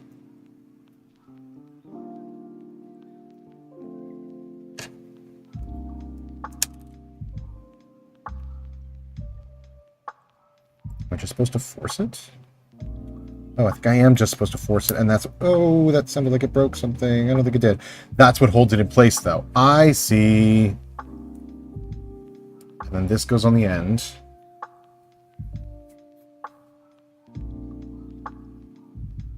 And then that's what keeps it from falling out the backside. That makes sense. Okay, sorry. Let me catch up with where you guys have been at. I've been working on a 3-brick Mystery Mansion block module build that lights up. Trying to build a real brick clock tower at Big Ben too. Cool. It's been raining on and off and thundering there. Yeah, that's good. Keeps the heat and humidity down. Hot Wheels made a model of car, but he's quite rare nowadays. He was first released back in 2013. Then he got one last re-release in a 2-pack back in 2022. Well, then that super rare one sounds like the one I'm gonna have to get. What a shame. Really wish I had the grappling hook here. You're doing an amazing job, enough to blow me away from your amazing job. Described my favorite YouTuber person. I'm going to assume that is me in this case, which is very kind. Thank you very much. And if it was someone else and not me, then that's very silly. Okay, so these are then all extra pieces. I remember Knight Rider. I used to sit and watch reruns of Knight Rider with my uncle. That's very sweet. I love that for you guys. I watched it with my mom, and I had a good time. So I have a lot of really fond memories of Knight Rider specifically for that reason.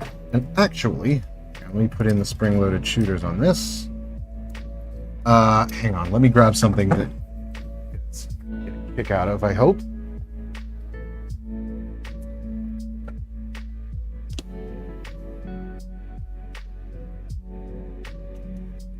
Oops, okay, this is dustier than I remembered it being, despite being in a thing. But Lego Dimensions, back in the day, came out with these. This is a Knight Rider and Kit Lego Dimensions combo.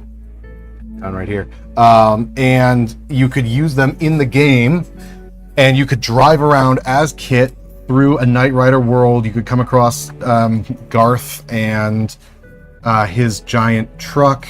You could race car. Devin was in it, and they got William Daniels back to voice Kit, and David Hasselhoff obviously voicing Michael as well. And my mom got this for me when Lego Dimensions was around, and we played this a lot together. I was not a child. I was a little bit older, but this one made me very happy, and so I have some very fond memories of doing this.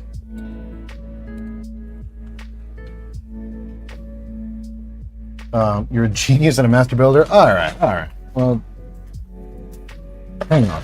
I'm not that much... Ooh, grappling hook!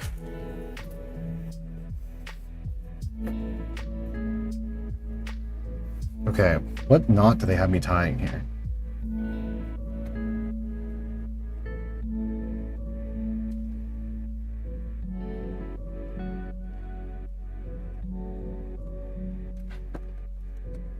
See if my knot tying knowledge from my job comes in handy here.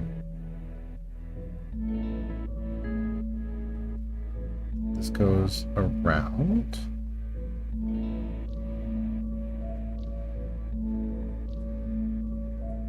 Oh, I think it goes around twice.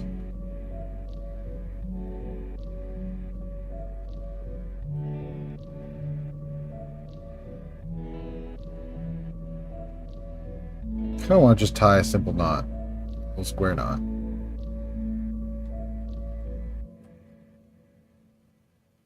That's so wrong. A little tiny square knot on the back of this, and then let's see.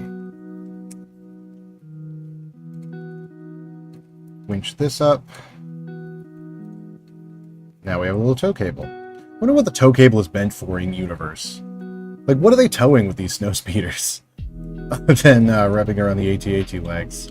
Oh, we need studs for this.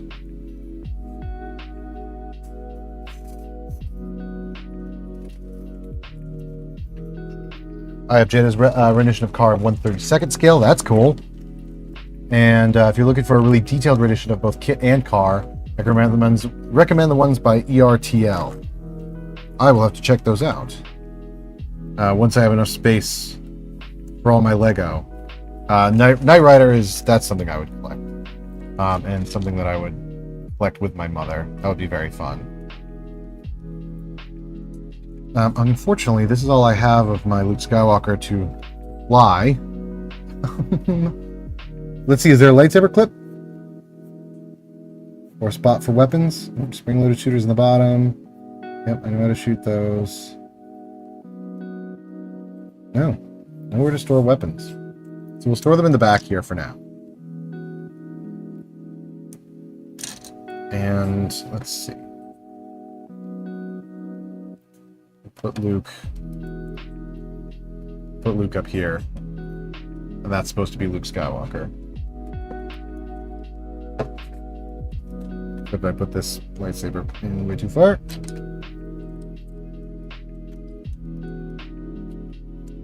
There we go. ERTL is pronounced Erdl, by the way. All right, Erdl. What about, is it Jada or Jada? The other one that you were talking about. Here we go, guys. We have a snowspeeder. I'll tilt it upside down. Got these little spring-loaded shooters down here. A little bit of landing gear. Put that down. Here's a little Hoth trooper as well. We'll have him running along the edge. Snowspeeder. And then here is... Actually, you know what? It's not canon. But... let's have him sitting in the back of the... No, I can't because it's backpack. No, never mind. He's just also there. Oh gosh, that I'm not a fan of. That's so weirdly fragile for a Lego set. I'm surprised that they have it be that way. It's pronounced Jada. Okay. Like the witch in Narnia is Jada. Man, today's the unexpected Narnia string. Nope, this lightsaber really doesn't fit. Kind of anywhere. There's a little jumper in the middle there that doesn't feel right either. This is always the thing that that concerns me with Lego builds when they're pre-built like this. Is what did I screw up? Well, that's really just empty space right there. Okay. This guy had a lightsaber. I have to create it. He'll stand up top here. Here we have our 20th anniversary Lando, and we'll put these guys off to the side like that.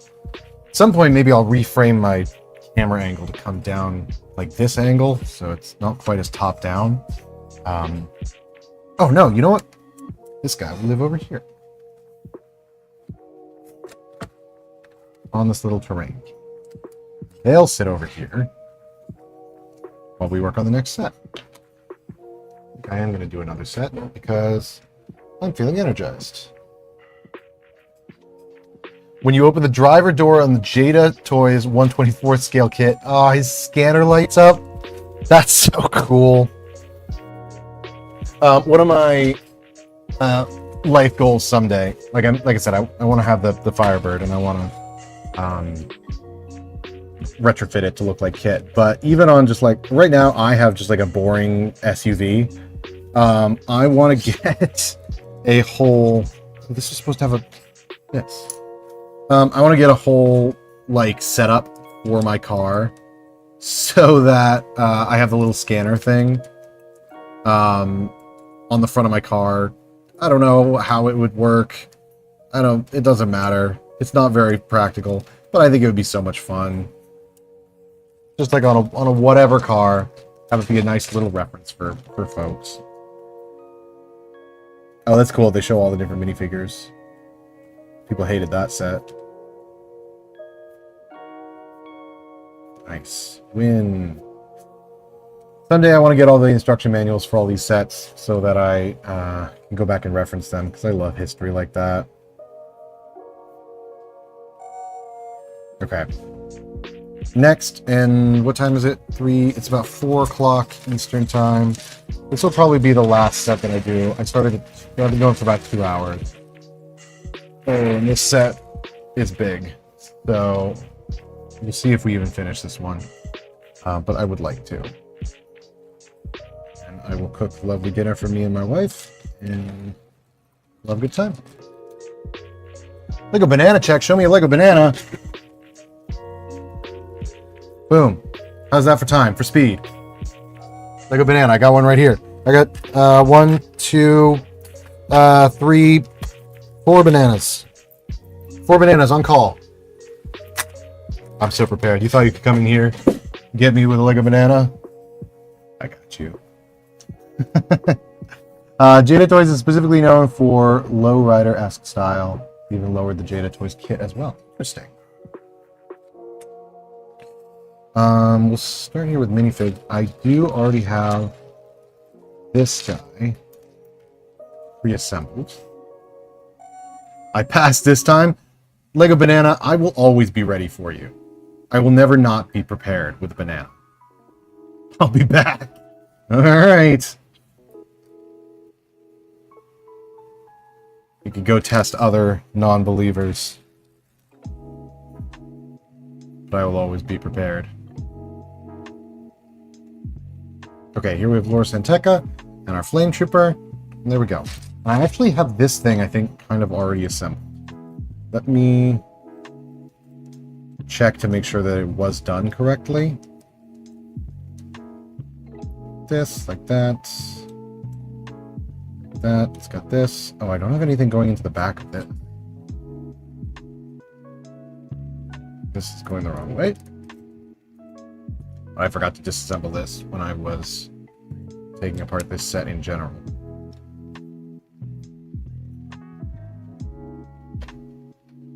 Oh, I need a bar. And conveniently,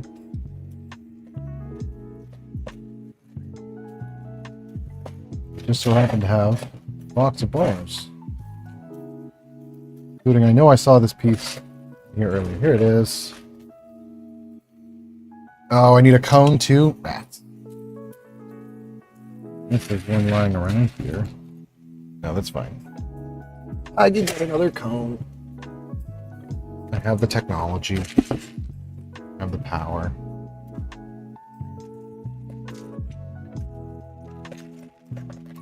Here's a cone.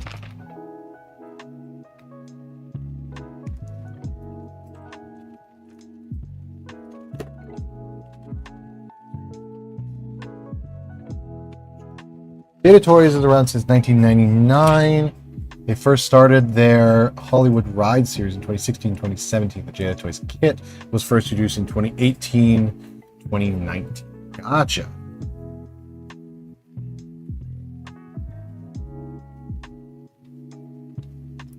I assume before that they were just making, sports cars in general.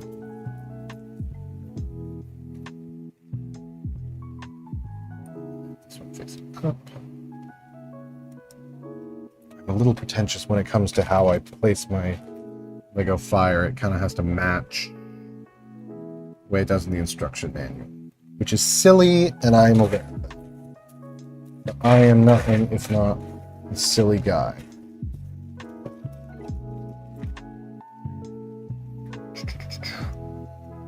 Since you passed, you can now display a banana in your setup. Oh, anywhere?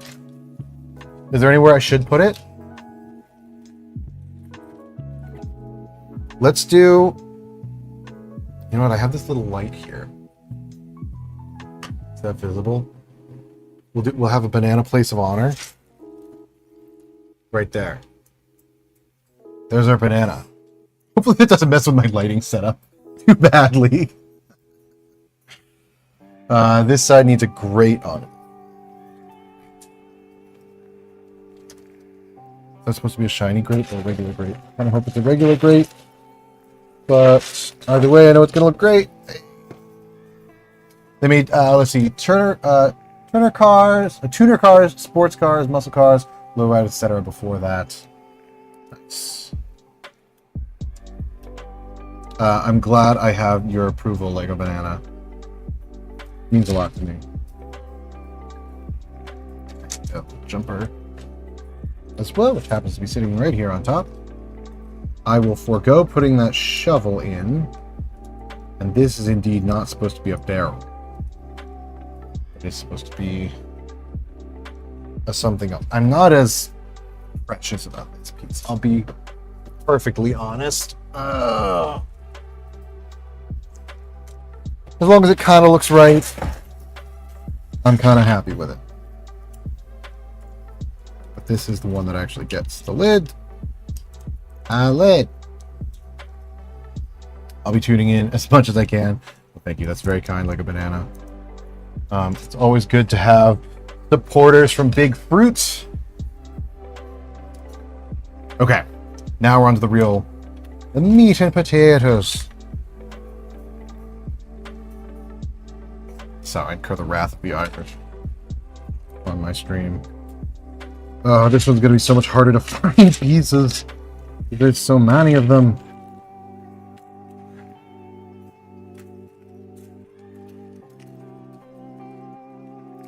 I'm gonna laugh if like literally the first pieces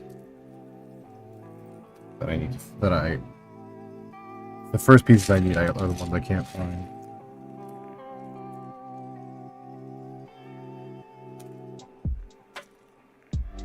Though they also have done a few movie cars before. More brought ride series. 3 cars, I think of the Godfather and the Cadillac. Ah, the Cadillac from Reservoir Dogs. Nice. So they did some Hollywood F cars before, in the before time. And then they started their Hollywood Ride series, and that's what really, that seems like it really kicked them off nicely. I'm skipping around a little bit here, guys. I apologize. Hopefully you can find it in your hearts to forgive me. But I think it'll make it easier to find pieces.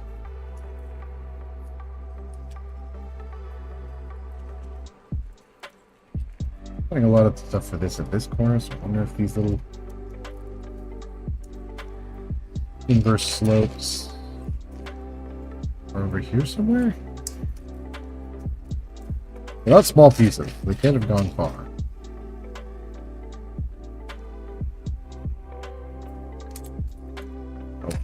Oh, we'll burn that bridge when we get to it, I guess. I kind of love this set for all the like color.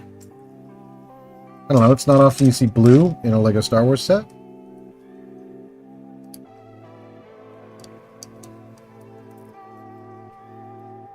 And that is always a good thing for kids, especially. But also for me. I might have to start a new sequel era wing of my collection here. Just for these.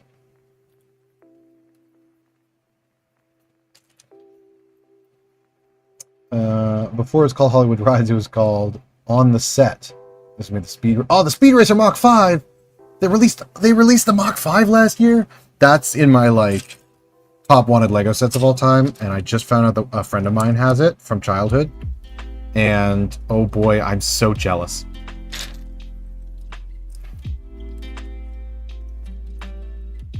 I'm unfortunately for maybe Speed Racer purists. I'm a fan from the movie, which is a strange place to get involved with Speed Racer. People don't like that movie very much. Although I think public opinion is turning around on it, so that's good. Let's go look real quick in my slopes bin. See if I can find these slopes that I'm looking for. Although, yeah, I'm a little bit surprised that I can't find them in the stack.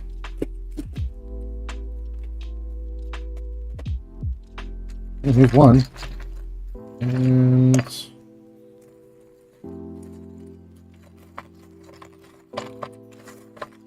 I was gonna laugh if I immediately found the other one right next to it.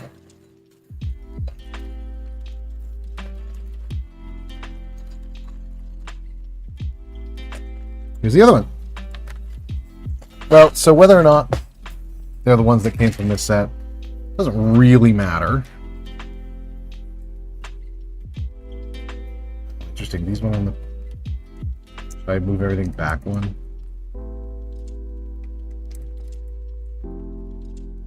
But everything fits so nicely. Move everything back a stud. Oh, why not? I suppose that's still acceptable. Acceptable. I could absolutely recommend the Jada Toys 1/32nd scale Mach 5. Phenomenal. First off, your recommendation means a lot, because you clearly know so much. And I also love... You can't get me into another hobby. That's dangerous. I'll be divorced.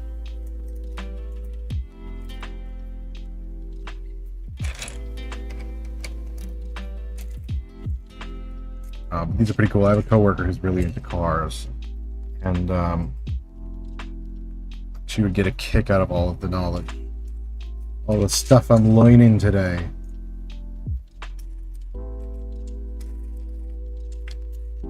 It's basically like a little pointer stick. Helps me sort pieces. That piece.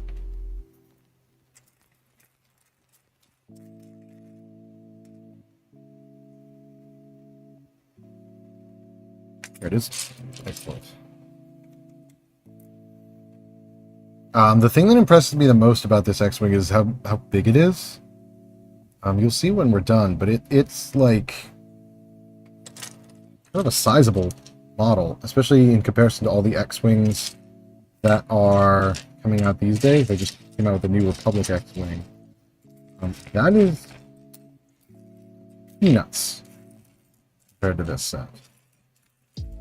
Oh, I know we're coming to you later, so I'm just going to put you out of the picture for a moment. Just like the movie, the Force Awakens. Good references to The Force Awakens. A movie that is, by the way, way older than you might remember it being. That movie is 10 years old? A little more now? I find quite frightening. My second interest next to diecast collecting is the webcomic called Sugar and the Spies by Paige Keeper, which I'm a huge fan of. You know, I know nothing about webcomics either, but my wife is a big webcomic fan. She may have heard of that. I don't know if she's still lurking in the chat. What is it about? Give us your best pitch for a webcomic that you didn't write, but... Meanwhile, oh no. I don't know if you guys could hear that, but bins just tipped. Spilled some. Oh, I shouldn't need to pull pieces. They should all be right here. So here's my shiny. Here's my shiny. Here's my shiny. Lurking, but have not read it. Okay, so you're gonna have to give us your pitch.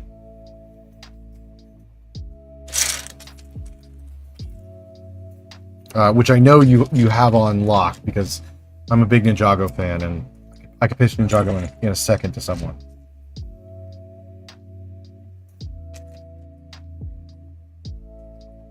Got that locked and loaded.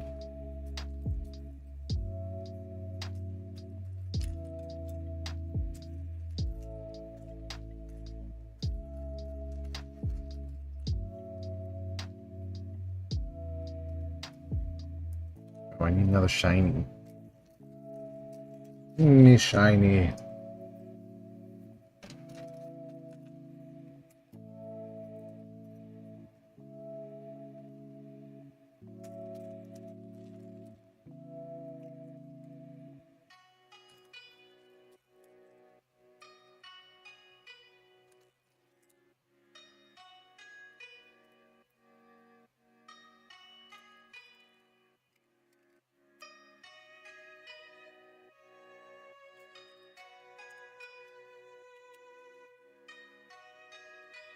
Braille bricks. What do I need braille bricks for? Sugar and Spies is a webtoon that follows the adventures of three agents named Jane, Lizzie, and Elise. They work for the spy school of SPY, School for Preternatural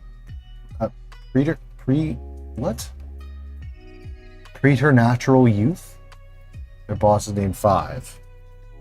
That for a second there's an Apple TV show called Sugar, also about detective-y stuff. Although I guess detective-y stuff is different than agent stuff, but that's what it immediately made me think of, and I had been meaning to watch that show for a while.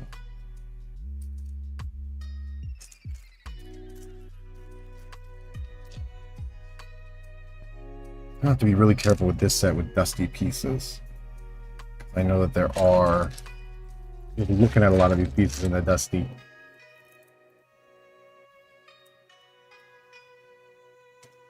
Okay, I already got that one. These techniques.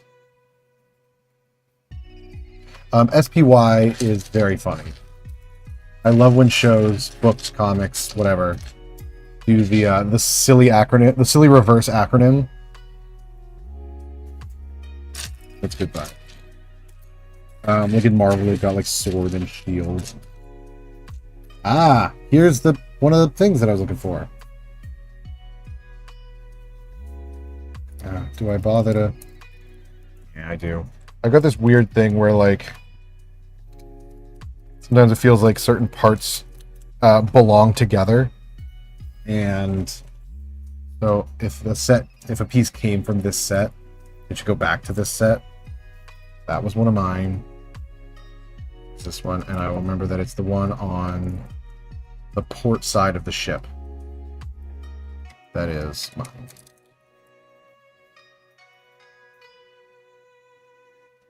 Oh, here it is. Okay, so port side of the ship is...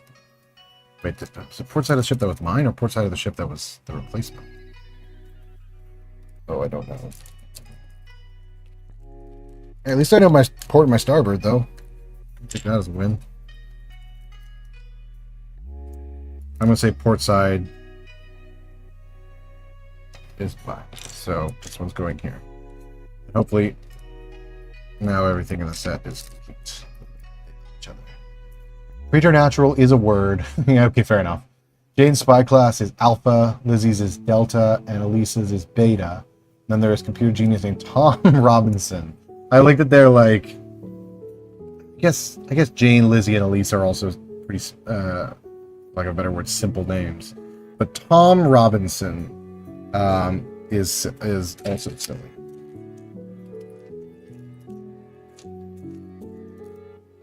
It's like James Bond, but less dripping in Riz. More dripping in Midwestern drip.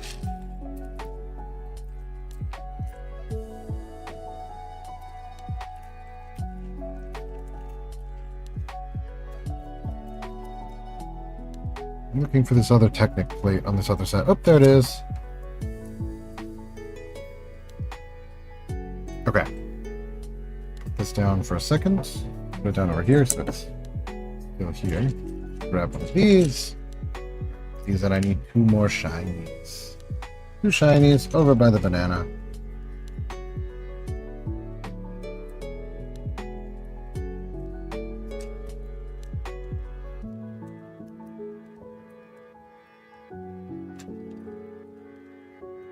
And is the vibe just like spy stuff?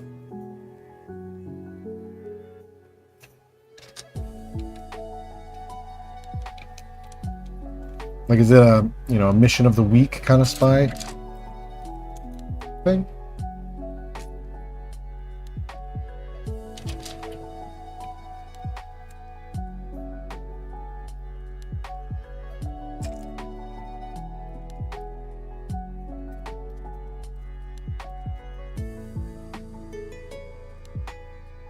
Ooh, big cape. That's cool.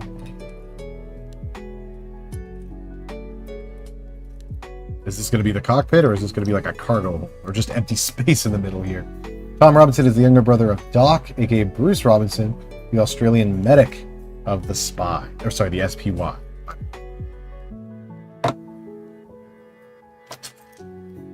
Do they call it the Spy? Well, I guess it's a webtoon, so they don't read it out loud. But do you call it the Spy, or do you call it the SPY?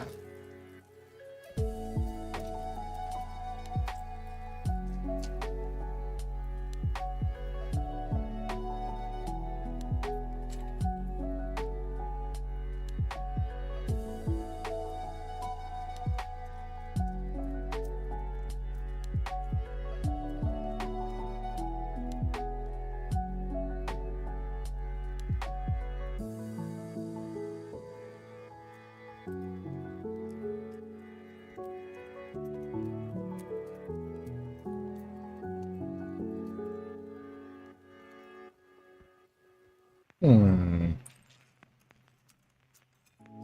These are one of these flat Technic pieces. Of course, well, I know I need this in a sec. That aside. But because they're flat and they're Technic. Oh, rats. This was supposed to be a black 10 long, isn't it? Here it is. I was grabbing the wrong Technic piece. Good catch. Got that in advance. It's called The Spy. Alright, cool.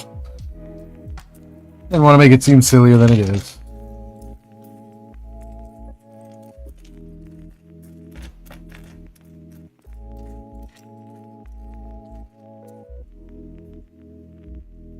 This light right here is very bright in my eyes, I should point out.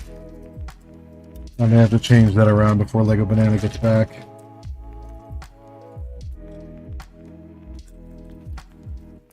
Look, here's one of the 4 of these that I will need.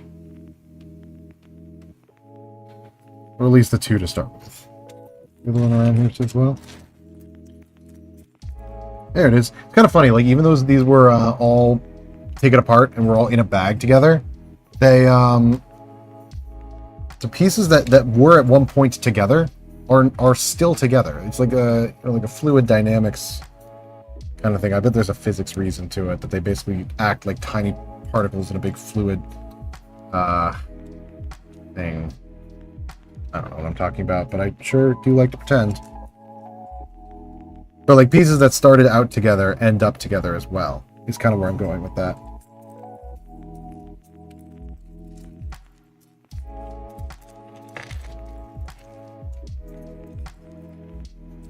Which means that I gotta find 2 more of these as well. I hope you guys also like the artistic stripe of sunlight coming across here. The sun is a paid actor, and also it's much later than I thought it was. Jane's codename is Agent Capricorn, Liz's codename is Agent Leo, and Elise's codename is Agent Draco.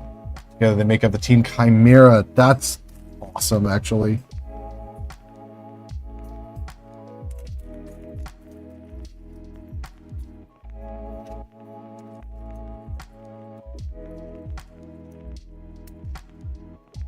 So I'm getting the sense that in addition to making your die-cast models, you also got a little bit of a spy thing going on. You were talking about James Bond earlier. And now this as well. Seems like those 2 things kind of go hand in hand. Here's the last of those pieces. So now we have these spinny things. This is how the wings open and close, I believe. Oh no, I was supposed to put a gear in there. How many? Just one? Yes, just one. These out. Grab this here.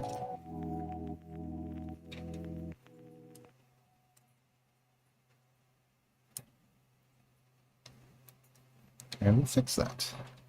There we go.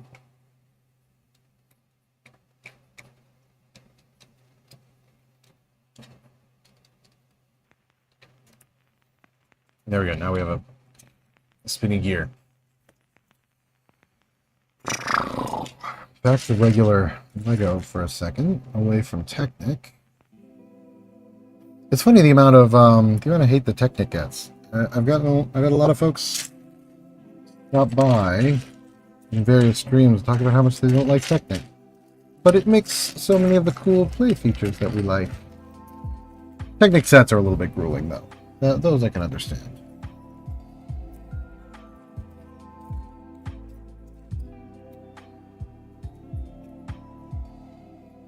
It's fun to fidget with while I look for the next piece.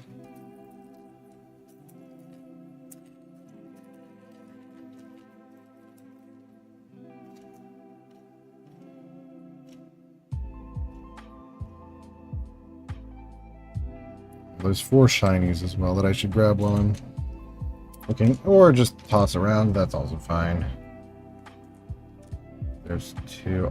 I find that I often find parts I'm looking for when I'm not looking for them. So if I look for something else, it might go better for me. Alas, this was not one of those times.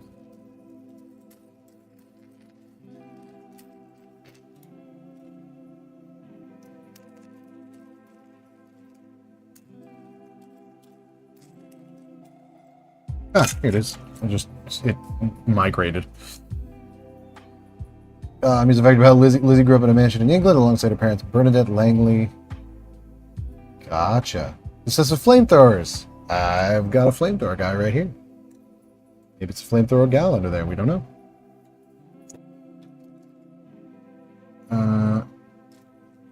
I'm not checking on these lengths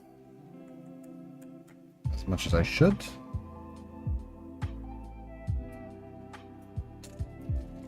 But I also am reasonably... This set was fully assembled in here before I got to it. I'm reasonably confident that all the pieces are in here. Therefore, 2 long boys are probably... Great long boys? I don't know.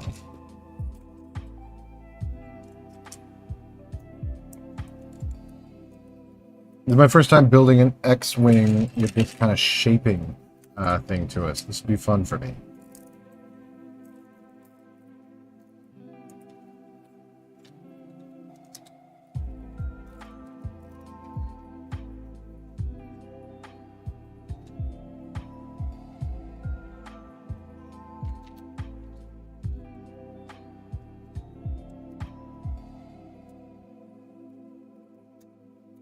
Someday I'm also going to have to get a better chair for this setup. Because right now all I've got is a stool, and my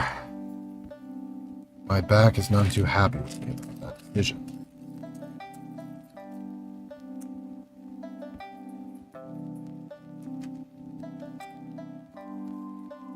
I'm going to skip one, because I'm supposed to have some 1x1s there as well.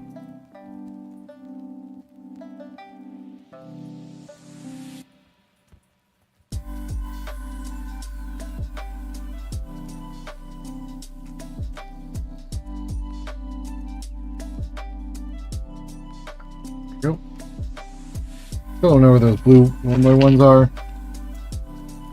But, oh, here's one. I was just about to say, I'm sure that they'll crop up. Hey, you're back. Welcome back. As you can see, we still have our banana proudly on display. I was just thinking about, like, what if somebody shows up and asks about it? How I'm going to explain it. I feel like it speaks for itself. I'm kind of covering it up here a little bit because it's very bright in my eyes. I'm also regretting dumping these out like this, and I wish I'd sorted them earlier. But we're living with those consequences, and we're thriving with them. Jane grew up in the United States alongside her parents, Buck Dumas, and her mother Tubbs, before Jane knew about 5. She saw that he was from a prank show. Nice. Just want to check in. Well, I hope that I continue to be up to your standards. Sir, yes, sir.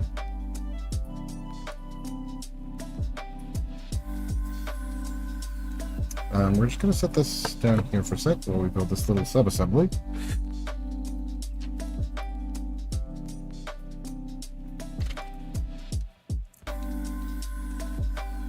I figure the farther we get in this build, the easier it's going to get, because the less pieces there will be on the table. And that will be good.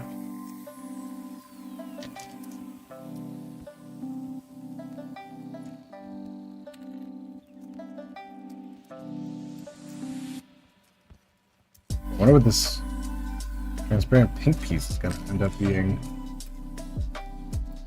Like the engine or something? That'd be cool. Oh, well, I swear I did not plan that. We're going to call this the hyperdrive piece, I guess. It was right in the middle. Also, it doesn't have any tubes in the bottom, so it actually doesn't clutch super well.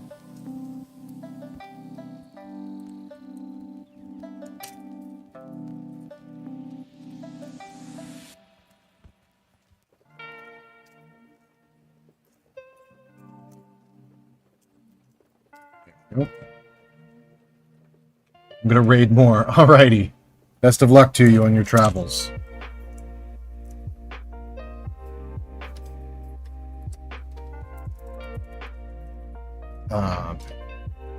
Dang, dude, Dominic, you are convincing me to read this.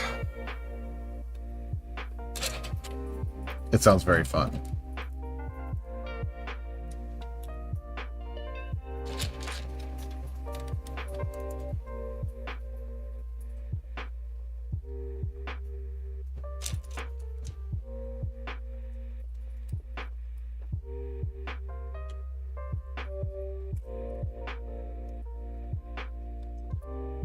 I feel like it should have had more.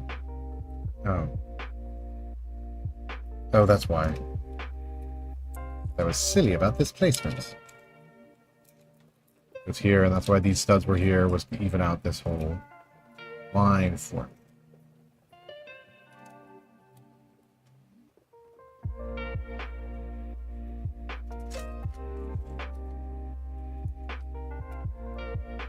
And then, so we're basically onto what would be, at this point in the normal build, bag 2. Which is crazy, because I'm pretty sure we've already put together more pieces than any one of the other sets that we've worked on.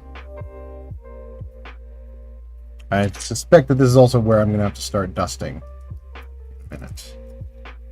Because we're going to get into some parts that were exposed to the elements, let's say. The air. Okay, so all of the modern day spies, all of their parents were also spies before them, or just one of them? Just James?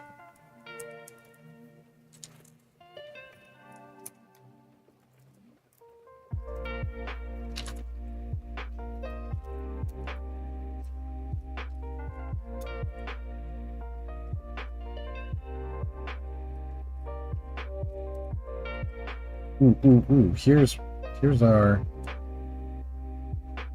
Oh no, I've done this wrong. I'm gonna need a brick separator. Thankfully, I always have one extra one on hand. This goes here. This goes here. There's an extra space there. I genuinely wonder what that is for.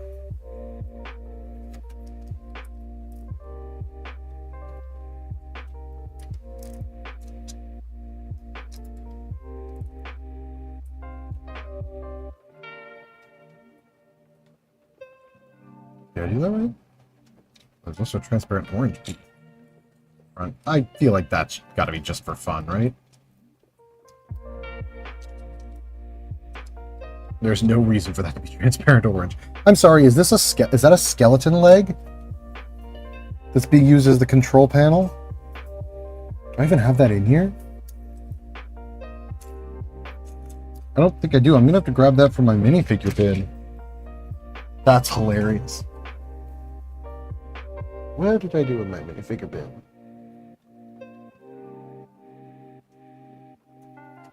I know it's here somewhere. Ah, here it is. I put another bin over the top.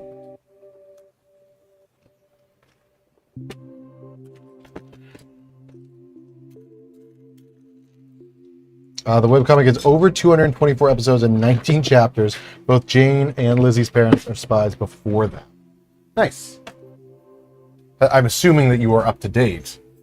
Is it the longest webtoon that exists, or is that like, where is that in the grand scheme of long webtoons?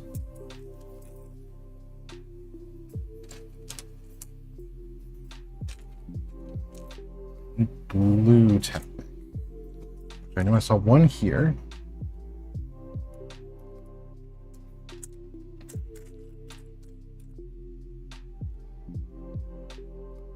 And over here. Excellent.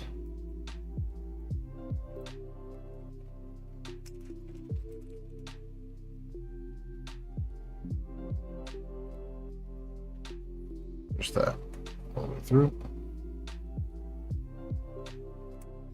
This is so colorful, man.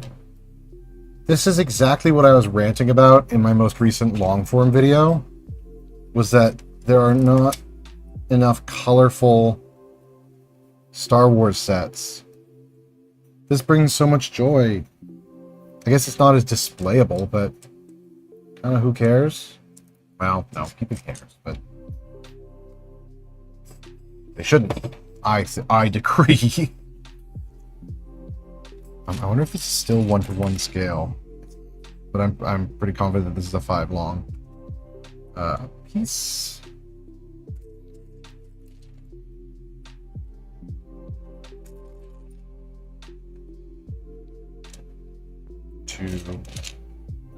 This will be 3.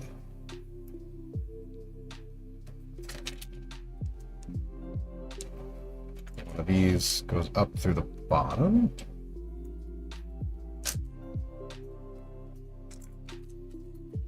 I'm excited to use these rubber bands too. It's been too long since I've built a set that uses rubber bands in a fun way. Whimsical. That's what I'll call this set.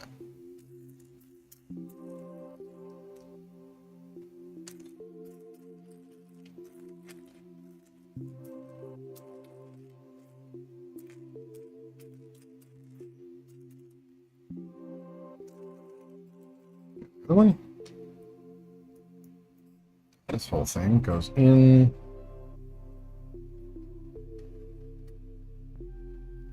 Through what? Oh, was this supposed to go in? I did this wrong. That's okay. Webtoon has been around since 2017. That's awesome because that's when this set was released that I've got in my hands. So that's kind of a fun little coincidence. Fun fact, before the webcomic was called Sugar and Spies, it was called Underagents, but it got changed later down the road. Why did it get changed? I think that was probably the right decision. I like Sugar and Spies more. But was there like a controversial reason? Did people take it well? If I know anything about internet spaces, they're famously chill.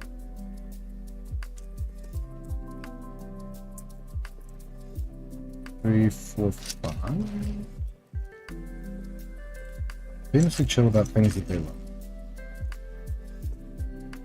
Super relaxed. So this one kind of gets scurried under there. Oh, here's 4. Means that 5 is just hiding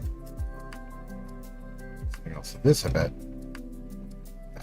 It's gonna be so cool.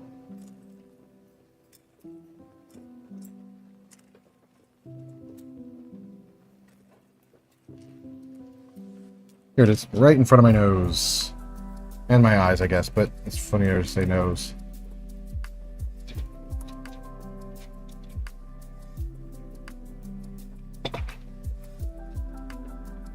So this is my first time building an X-Wing, so this will be fun to see how they do the long nose structure. Never actually seen how they do the tapering. Because Paige, I'm assuming that's the creator, thought it sounded weird and they might misread it as undergarments. That's what I was thinking when I said controversial whatever around the name. I was wondering if it had something to do with undergarments or something. Hence the change to Sugar and Spies we know and love to this very day. Good. I'm glad that we love it.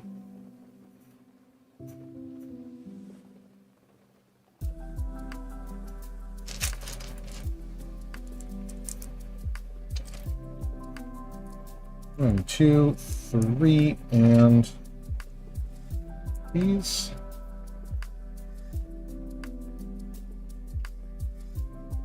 Wait, what? Oh, I'm silly. I'm silly, and I did this wrong. From a Lego Master or whatever. Embarrassing.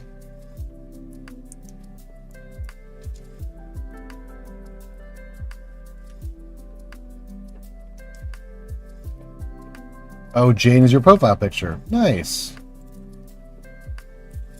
That makes sense. Someday I have to update my profile picture, but right now Oh my gosh, RIP to anyone wearing headphones. Oh, I'm so sorry. Whew. Well, I'm not sorry. I feel a lot better, but...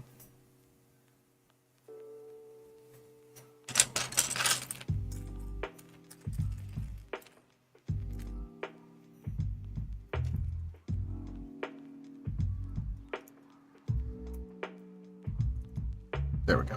Now I'm caught up. I was a little bit behind. Okay, so we're basically doing it with a bunch of hinge bricks. Kind of fun.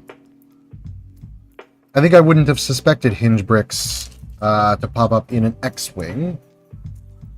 Well, I guess not at this stage. So.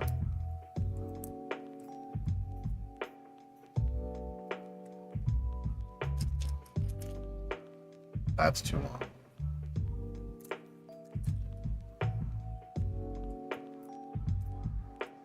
Oh, maybe it's not. Oh, it is. Uh-oh, that means we have multiple different lengths. Yeah, it's too long.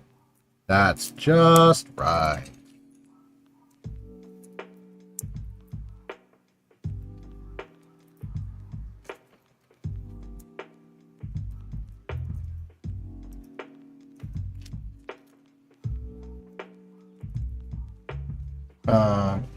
For reference, Lore Olympus ended at 280 episodes. All my favorite complete series ended between 100 and 200 episodes. Okay, so this is quite a long running affair here. Thank you for the touch points. I understand a lot better now.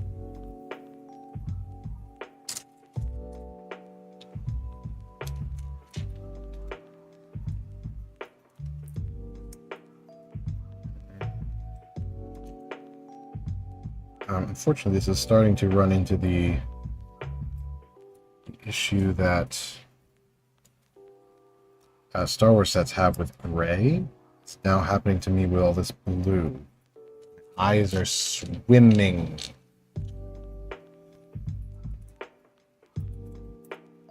Swimming with the color blue.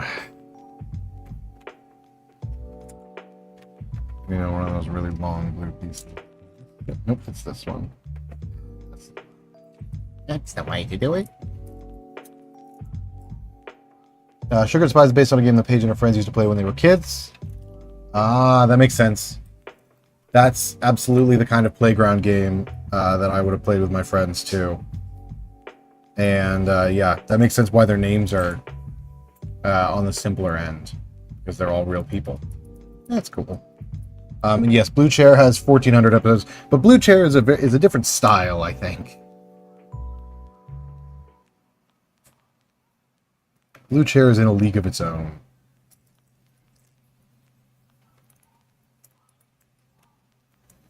Okay. One of these. Then a shiny thing here. I like that they mark it. Makes my life much easier. There's this blue one for this side. Still need the sand blue tile. Here's one. Sand blue is a fun color, especially in Star Wars as well.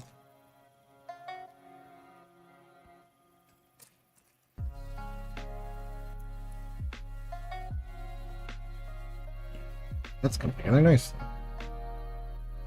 Oh, and then I bet that it's Technic, and I bet that comes together, and yeah, I get it. I get it. Not just a pretty face. Some would say not even. That's okay.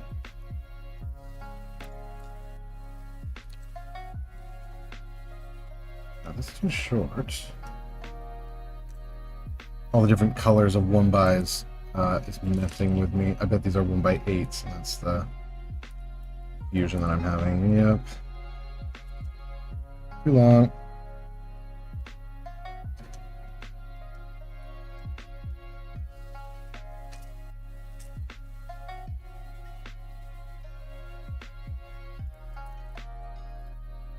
Okay.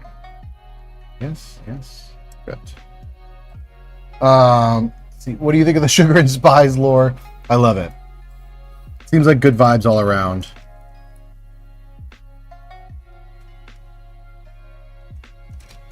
some steps back here.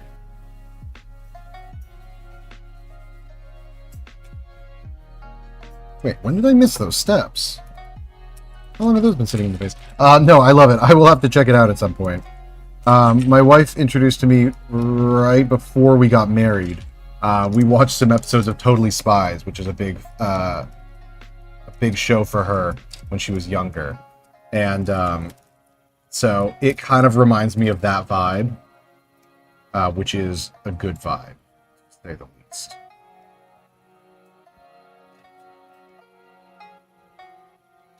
And yeah, sounds fun.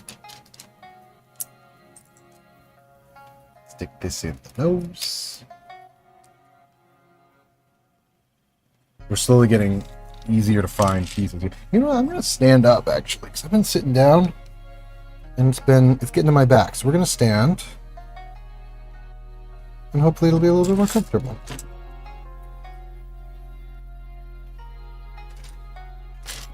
Hopefully I'm not shouting into my mic too much, but we'll see. You guys will have to let me know if I'm too loud. Just lower my voice.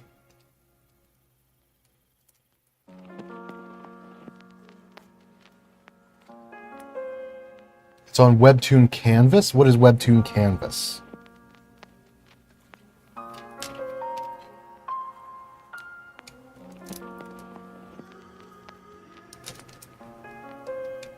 I need 2 shinies. Here's one.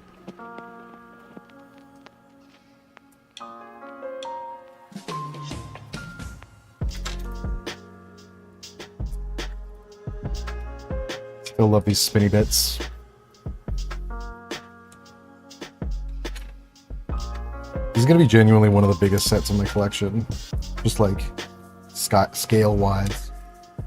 Wonder how much this set retailed for back in the day. I'll have to look that up.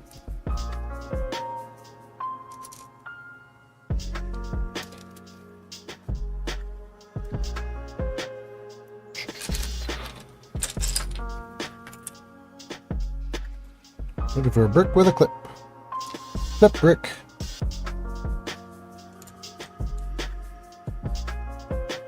Oh, that's why. It's a 1x brick. That's why. Got to find it. Here it is. If you Google Page Keeper Sugar and Spies Webtoon, might find it easier. Canvas art. Yeah, published indie on Webtoon and not by Webtoon. Gotcha. That's cool that it's indie published.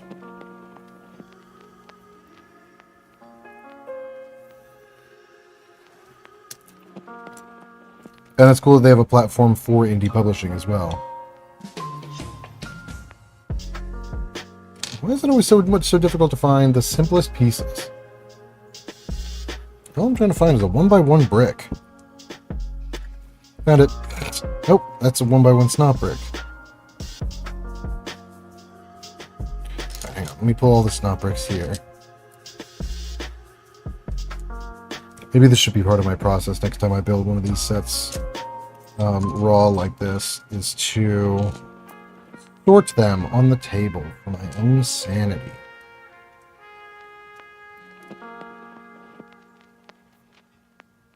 We haven't even started on the wings yet.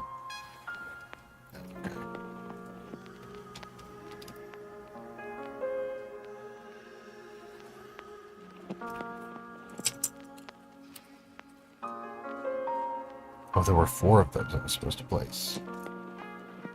Okay. Oh, look at this. I feel like we're building a cute little cushion area there.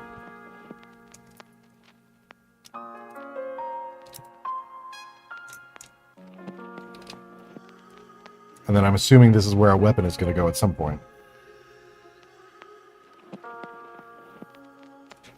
Which is good. Good to have an actual weapon clip.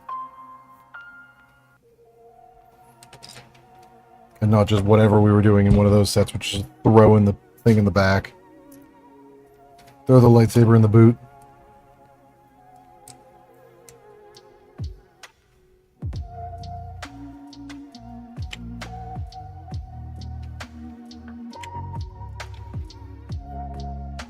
Ooh, cool. Fun little sub-assembly. Oh, this is the yeah. A little nose bit.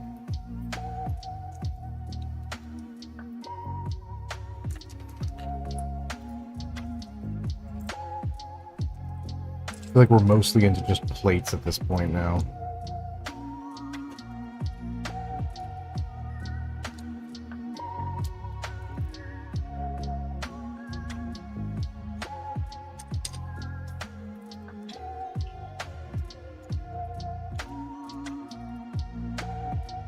Oh, I missed a piece.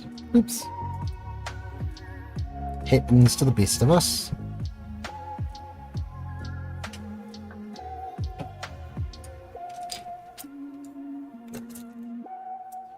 I even did some fan-made merch. Like a Martling HO scale. Sugar and Spice boxcar. Oh, nice. That's pretty cool. Are there any cool cars that that they can make die-cast models of? That would be 100% up your alley.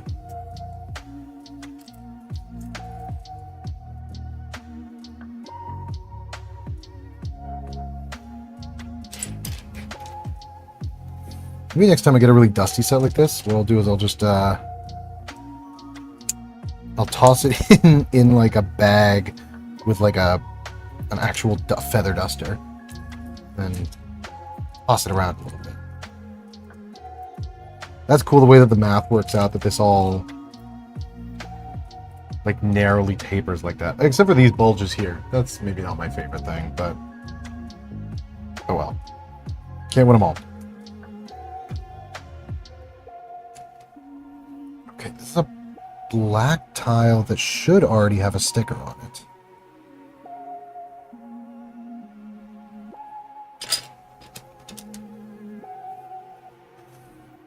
Gotten really good recently from sorting things. Oh, here we go. Okay.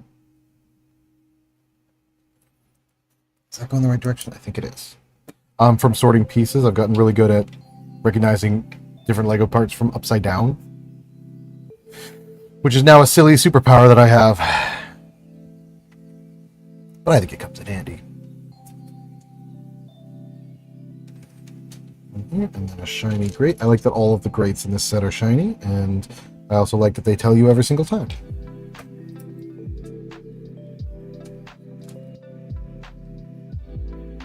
Same with all the studs. All the studs are shiny, but they still tell you every time a stud is shiny. This is cute. This is a little fire extinguisher. Nice.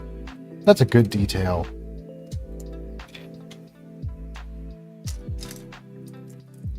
And I have a hammer. I'm supposed to have a wrench. Which I don't think I do, actually. Let me bust out my minifigure parts again. Grab a wrench for the inside here. I saw recently a podcast. Somebody was talking about Lego stuff, and it was kind of a Zoom style Lego podcast, which is not usually my thing. But one of them said in it that interiors are the best part of Lego sets, and I think I agree. Because they're like, that's what makes sets feel fun, right? And that's what makes, like, whoa, throwing stuff. Oh no, I have no idea where that went. Here it is. I spotted that quickly because that was well hidden. That's what makes like the modular buildings feel really fun. That's what makes big ships like this feel fun. It's good vibes.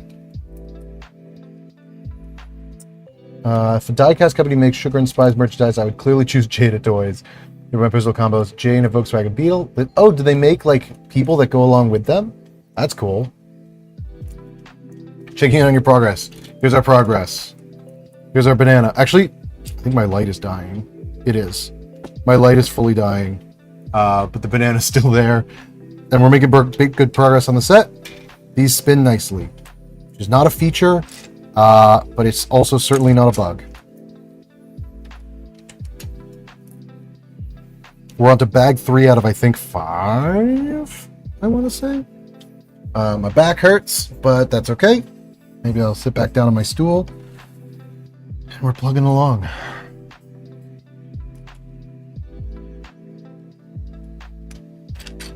Supposed to have... Ooh, there's a dusty piece. All right. This is my duster. This is a keyboard duster, actually.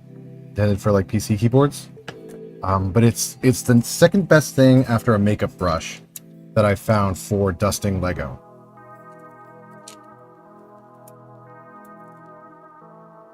I just recently put a bunch of my older Star Wars sets into a glass display case to keep the dust off. And my word, were they dusty before I did. So I tried to clean them to varying degrees of success. Some of them are in much better shape than others. Why can't I find another L bracket? Oh, here it is. What's it? Yeah. They make diecast figures to go alongside the vehicles. That's cool.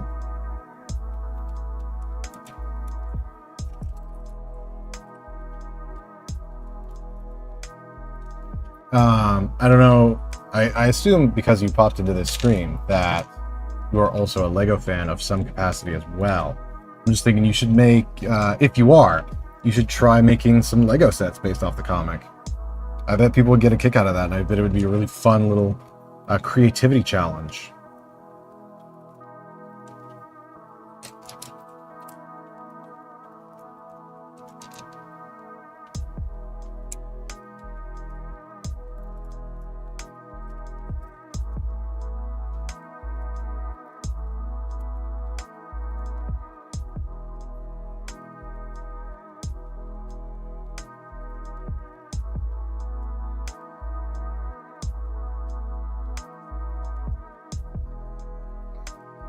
Oh, yep, it's under the snowspeeder, which is the snowspeeder, which is slowly getting pushed farther and farther back. Come out, my friend. Come out from hiding. I assume that this little jumper piece, the reason it's dusty, is because it's exposed to the air because it is the slot for BD1. I reckon he's gonna go right there, which is gonna be adorable as heck. I love him. The sequel trilogy has many things, and BD1 is one of them. Not BD1. Oh my gosh, BB8. Well, all right. Maybe I was wrong. Maybe I've exposed myself. But BD1 could go there, actually. That would be cute, having a little BD droid inside of a ship like this.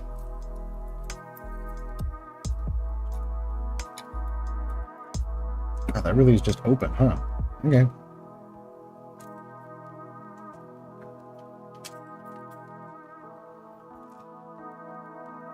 This has been good and fun for me. I've needed a day to just like sit down with a bunch of Lego sets and just like go for literally hours. What time is it? Oh my gosh, it is going for 3 hours now. Hey guys, we're on track for this to be my longest stream. I'm having a lot more fun than I did last time too, so thank you.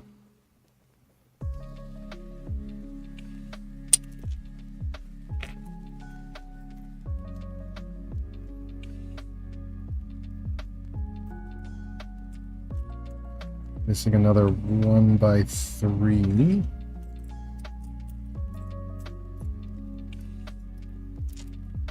My eye keeps gravitating to all the 1x2s, thinking that they're basically the same, and they're not. Here it is. And now comes the time for these short 1x.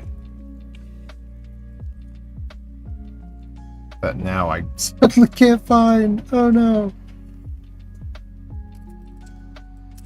I was swimming in them earlier. This one.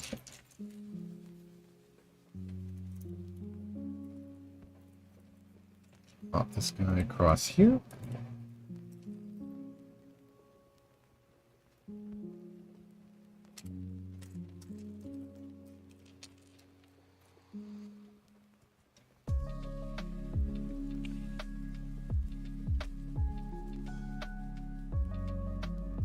Okay, well, I might skip this piece and come back to it when I find it. Like I said, sometimes I find pieces. Wow! I didn't even pick that. I've got to rewatch that back because I didn't even like go to pick that up. It just suddenly was in my hand. Crazy.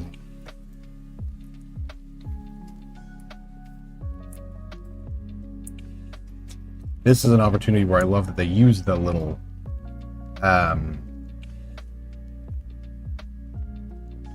colored pieces here instead of just like gray or whatnot. Much easier to see them. Make sure I've got the right one. Like I know I need a yellow something. Here's a yellow. Here's the only yellow something left in the box. That one.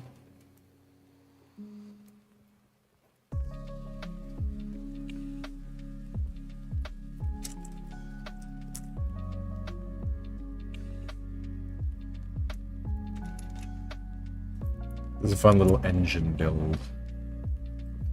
For which I need a short. I think. A half bushing. And a little gear. Oh, this is going to be the way that we control the wings, isn't it? This is going to be the little gear on top. That makes sense. Well, thought if I drop the pieces in. So now I rotate this. That's fun. I spin these, I really spin the crap out of this one. Yeah, I like that they give you a little tutorial on how to spin it. Thank you.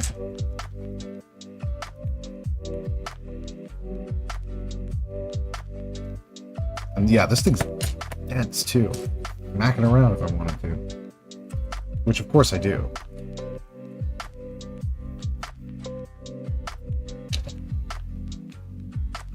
We haven't even gotten to the wings yet. We're all X and no wing.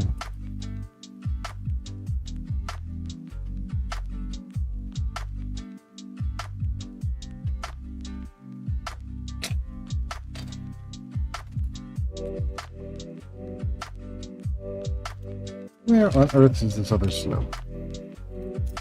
That's a curved slope. It is. I have to imagine we're also gonna, tile this off in some way. Okay, we're looking. This is a headlight brick with a shiny. Another headlight brick.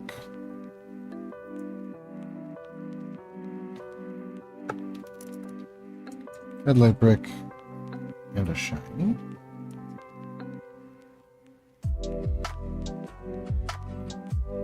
And a headlight brick.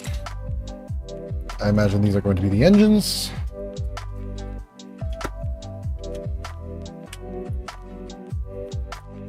Cool little, I don't know, capsule for something in there. Ooh, dusty. Good opportunity to dust something.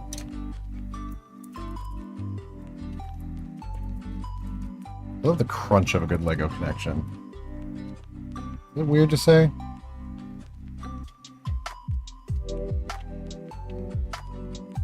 If it is, then let me be weird.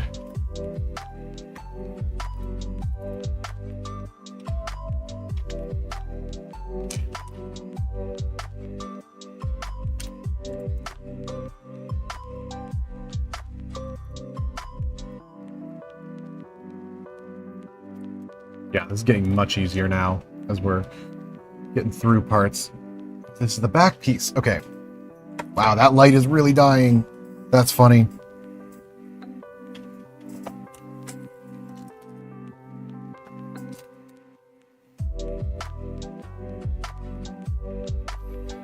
I could plug it in, but I don't want to.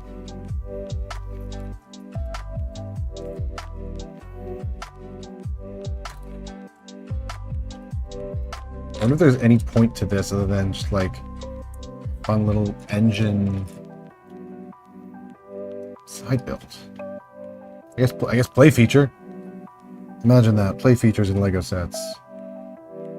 Not all display slop.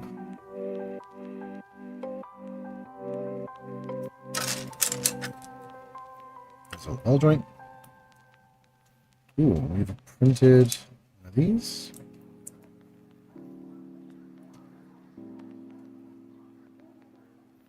Pop this on the other side. Oh, now I've got this backwards. That's there.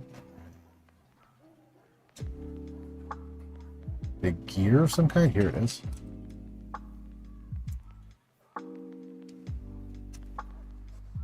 Really, this goes in this way?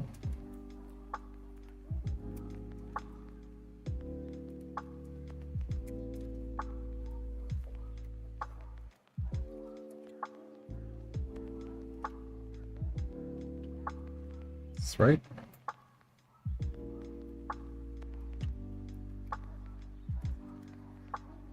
I guess like that. I mean, this pulls out. Interesting way of holding that in. It's a ball joint that's being held in by clips. I guess it's easy enough to pull out.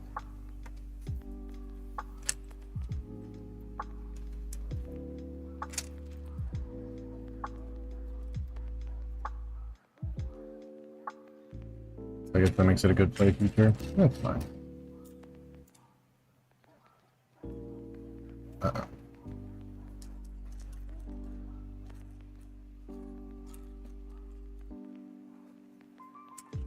Do I have one more blue? Okay, yes, I do have one more blue. I think that's it.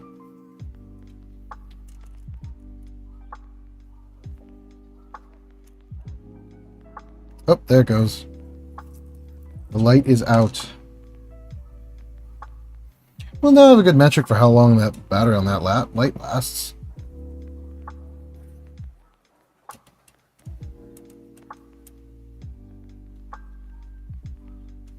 And actually, I did just charge it right before I started this. So, yeah, now I know. That's about 3 hours. To be fair, I don't think they really expect anyone to be using that light for 3 full hours. Just great. I'm gonna skip this step and come back to it. Because I expect to be able to find that piece better later. A lot of use of these 1x1 shiny studs.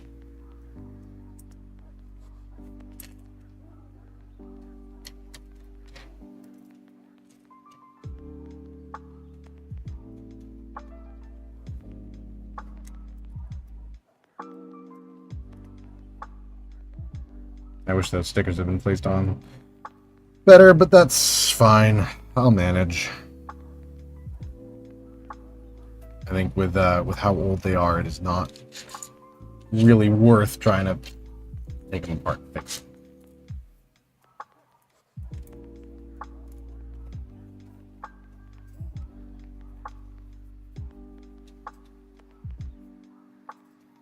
Can I please get a wing at some point?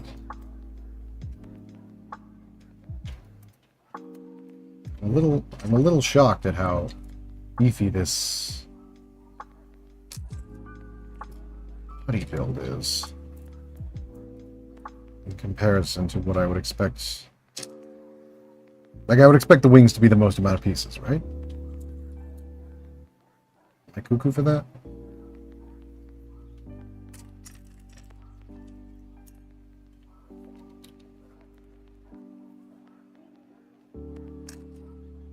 Ah, here's the other. See, I told you we'd find it when we least expected it.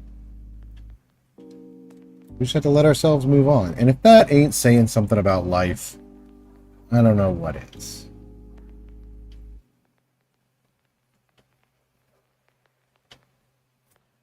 I don't know why they bother putting this on if we're just going to cover it up. But well, I'm not a Lego designer. Or a master builder or whatever the heck.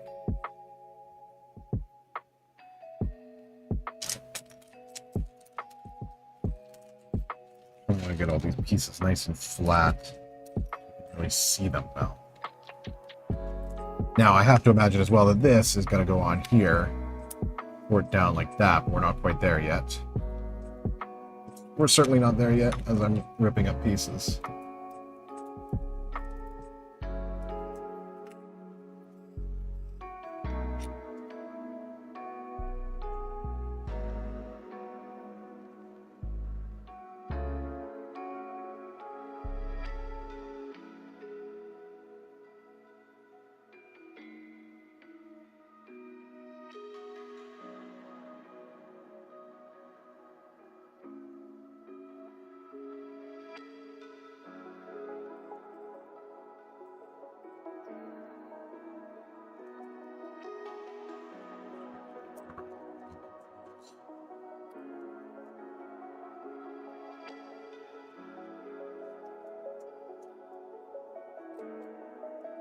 At least this is nicely tiled off up top. That's kind of surprising. I don't think of playsets as being really the tiled off type of set.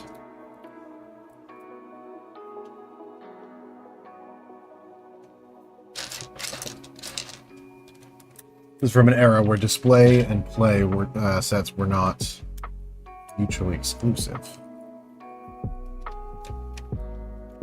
That's fun. Fun little Technic feature.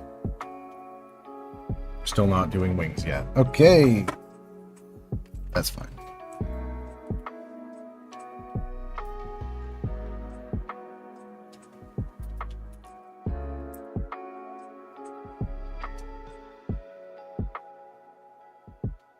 To be fair, this is still quite a lot of pieces here on the table.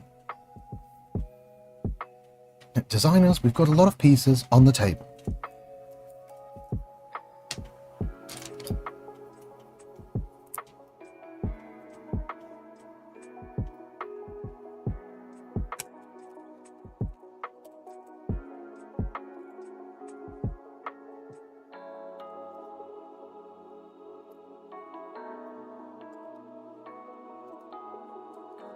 Nope.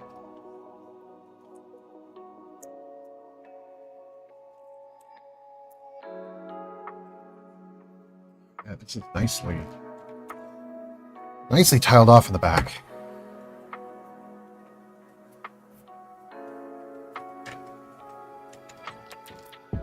Oh, I did put this on the wrong side, actually.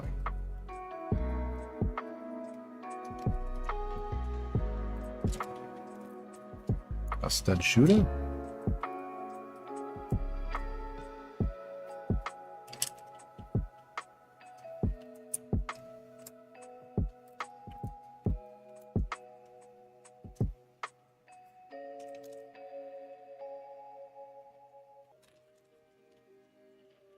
Oh no, I should have put these way back here.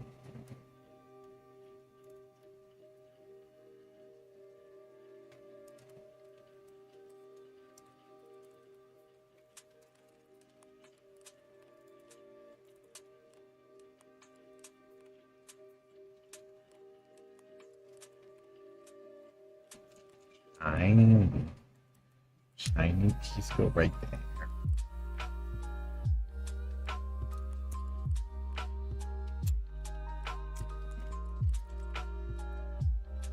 Looking for long tiles. There we go. Oh. Okay, cool. Oh, I like that we're covering. There was a little half stud there that was exposed. We're covering that right up. More Technic.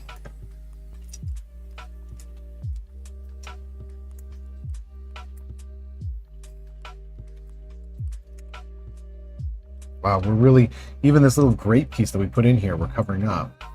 But it has like a little bit of texture to it. Boy, that's some attention to detail.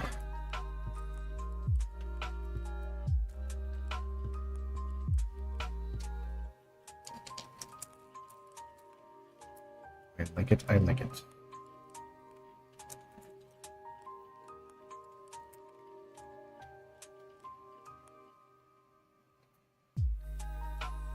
Oh my lord, that's a whole thing.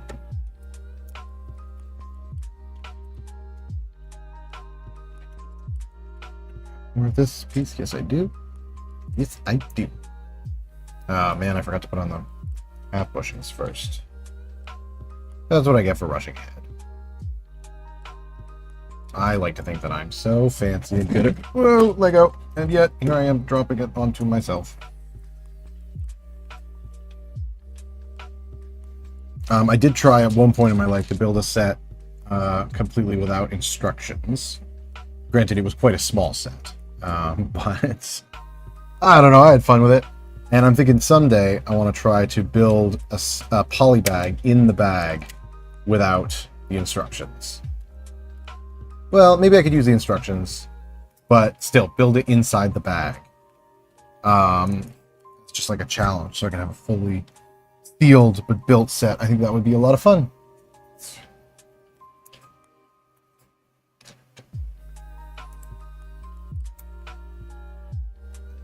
Okay. It is getting easier as I go to find and fill these pieces. They simply can't hide as well.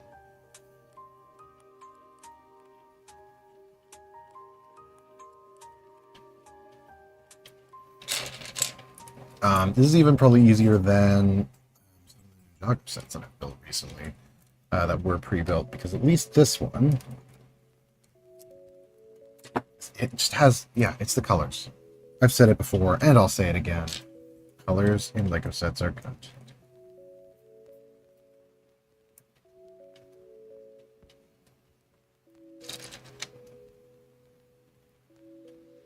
Yes, this is 3. And a widge.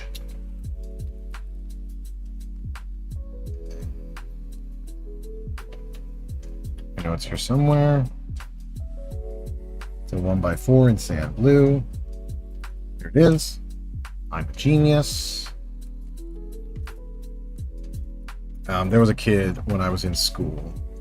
We all thought that he was, you know, the funniest person on the planet, and he used to have a bit that came from a genuine moment, I think. He was writing out his on like a whiteboard or whatever. He's like, I am an evil. Like, how do you spell genius?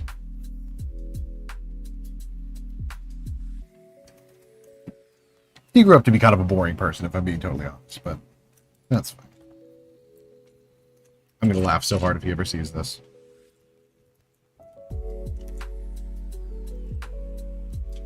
I wonder why we're adding so much extra structural support to the sides of these. Like, this doesn't rotate or anything. There's nothing here other than just, like, structure. But who am I to wonder why?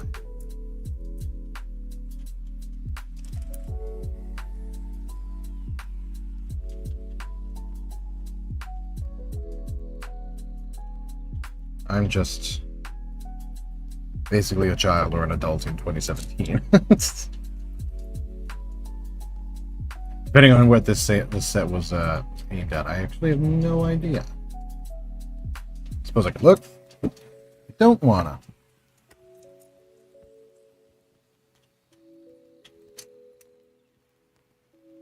I'm gonna guess this is either in the 9+ range or the 14+ range. I have no evidence to back that up, other than the complexity of the building techniques.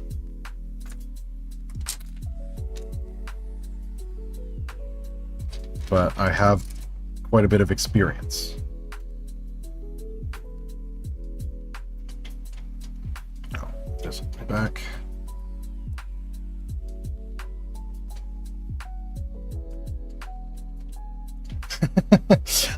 First off, welcome back, Dominic. They make character-themed vehicles that have the style and colors that characters translate onto a card. That makes sense to me. I'm a walking Sugar and Spies webtoon encyclopedia. You know what? I can relate just with my special interest here, being Lego. Obviously.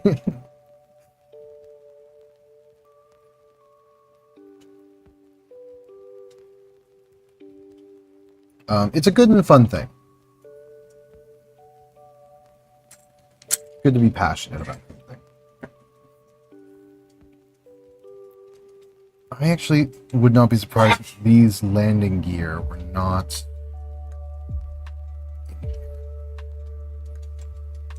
They might have broken off the bottom, in which case they might be in my slope spin. Check there real quick. Also, landing gear is maybe a very generous term. Here's one. And I know that they get shinies on the bottom as well.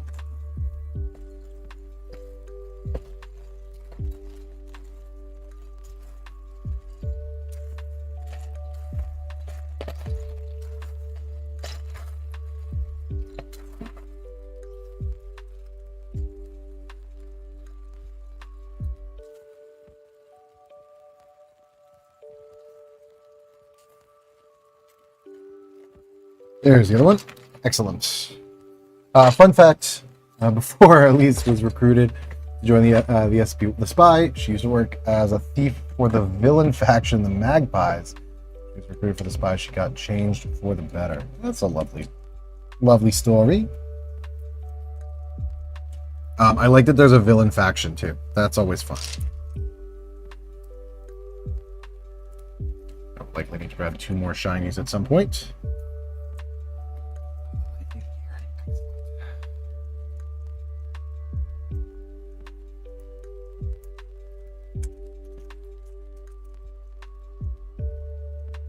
Class. I'm missing a red Technic Act.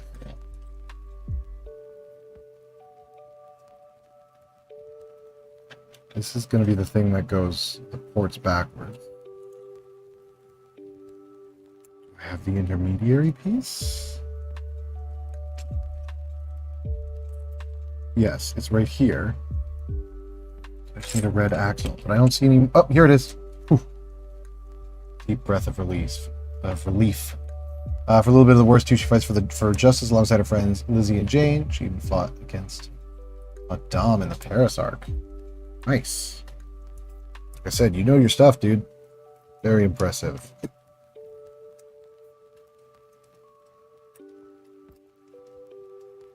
Okay. I will leave this. Well, those are all very loose, but that's okay. This X-Wing is here. Here is our friend Poe. Poe Dameron. He's supposed to have a helmet as well. And a blaster. Let's see if I have those lurking in here.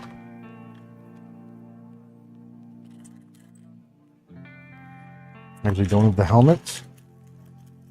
I do have the blaster right here. So I wonder if I put the helmet in somewhere else. Actually, I wonder if I have that helmet just because I might have that helmet. Hang on. This is where I store all my minifigure helmets.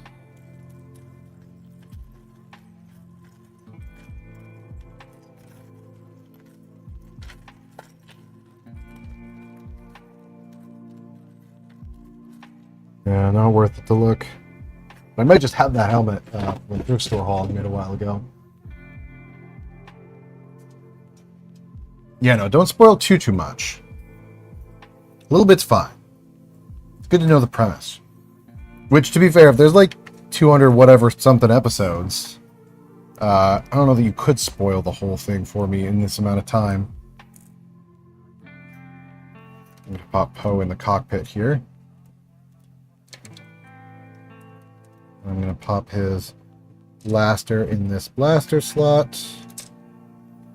Puts him up there. And I think we are finally getting started on a wing. Incredible. Let's get crack in here. Oh. Yeah, my back is coping.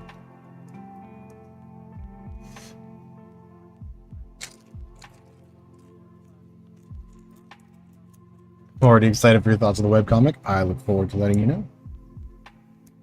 Look forward to getting a chance to read it.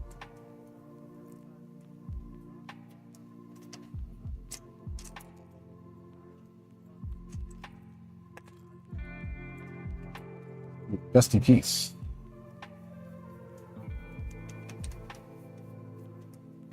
A dusty piece, hallelujah.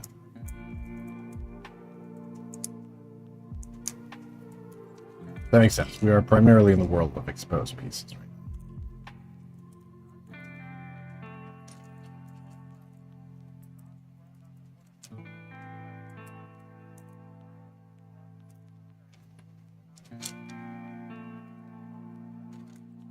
Boop, boop.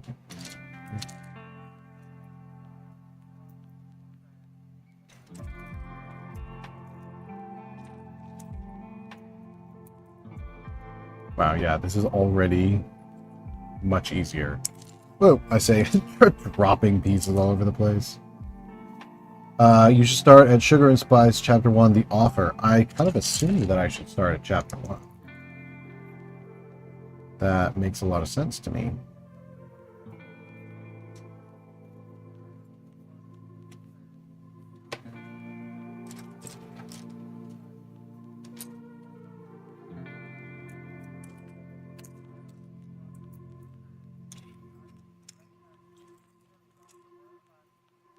I don't know why they had me flip this upside down just to add a piece in the same direction. Whatever. Oh, right. We have to build 4 wings, huh? Because it's an X-wing. Well, that's fine. Is this piece dusty on the underside?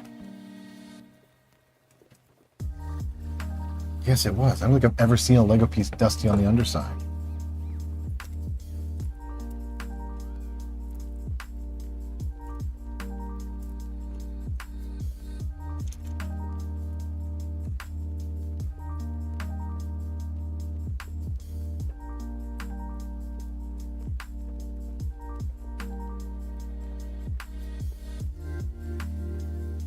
That's cool. A clear piece just in the middle there.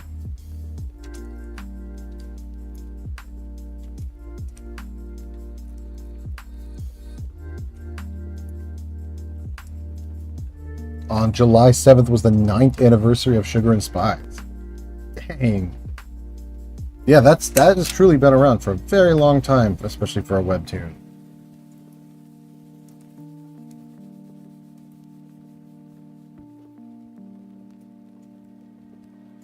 Ooh, spring-loaded shooter.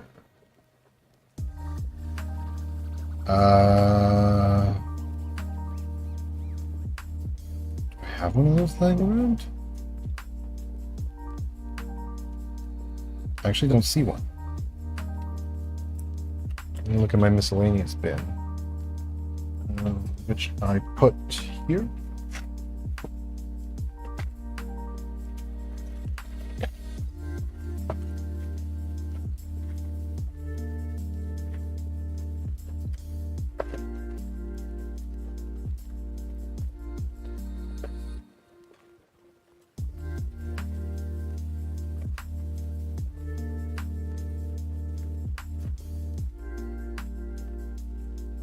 I actually don't have an extra one. Well, I guess I'll skip it for now, and I'll just put a pin in that for later. I wonder if the previous owner intentionally removed it. I know there's some folks who like their sets to be more kind of display focused and less play focused. I wonder if somebody removed it. It's kind of interesting.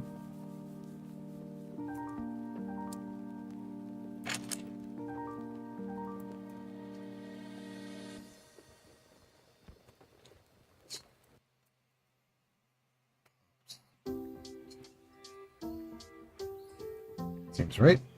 Hey, that's an X-wing. Look at that.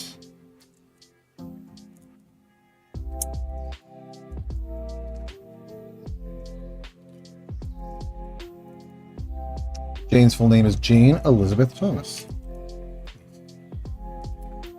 I wonder if there are any fans who share that same name with her. Feels doable. You might be joking about the Sugar and Spice fandom one day, but the fandom has a lot of creative people. I believe that.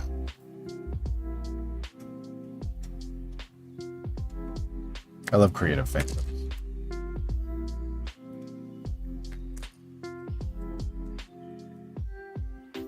Whoops.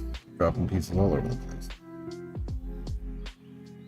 Yeah, I'm going to run low on shinies here, so we'll restock on shinies at some point.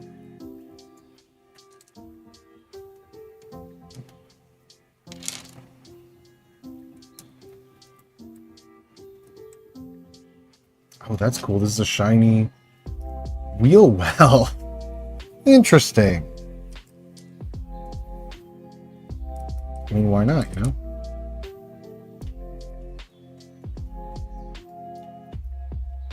Oh.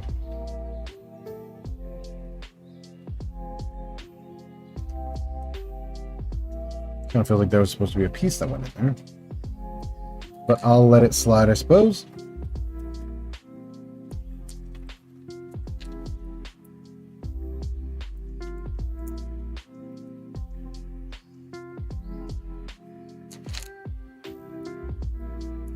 Maybe I'm just creating space for something later on down the road.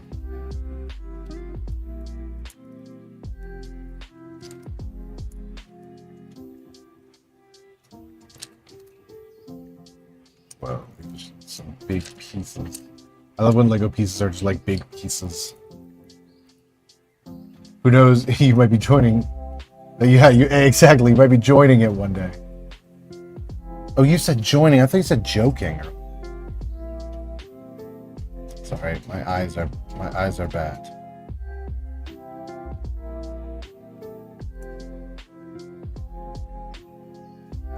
Yeah.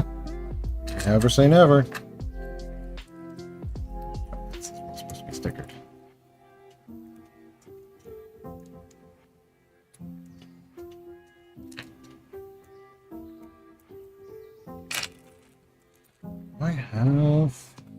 I have a bin of printed and stickered pieces. Wonder if it's in there.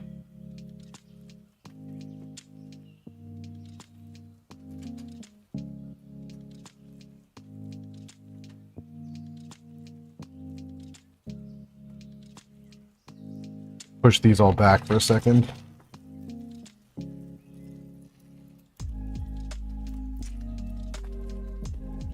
These are a whole bunch of likely unrelated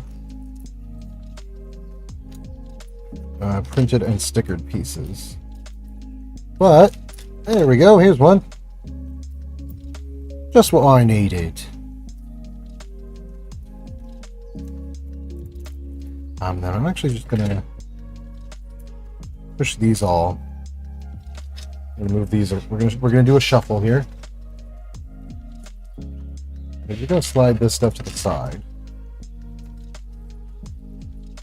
Skip.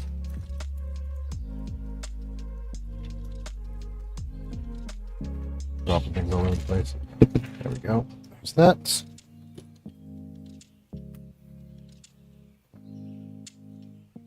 We'll slide these over here so that I can re-access them when it comes time.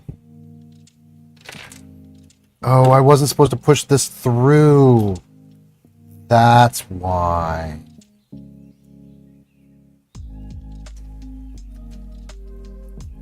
So this slides on.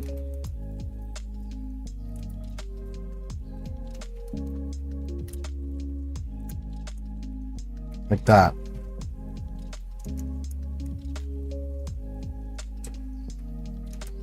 And there's one of our S foils. Okay, great. Now we basically we're building the other lower one, just in the inverse. Okay. Unfortunately, I'm gonna have to move this banana to, maybe we'll bring all these pieces in from over here. Pop that there. Maybe someday I'll even find a charger for that light again. And then we've got our floppy X-Wing here. I'll sit there for the moment. All right, and we'll pull these all in from there. Ah, here's another printed one of these. Excellent. These all in so we have a better working space. I'm at a part of the Sugar and Spies fandom as well. I'm a part of the Sugar and Spies fandom as well. Fandom is also active on Pagekeeper's Discord. I'm the only Sugar and Spies fan that's active here on YouTube. Ah, well. Do you ever think that you'd start a channel and talk about it on YouTube? Seems like it could be fun.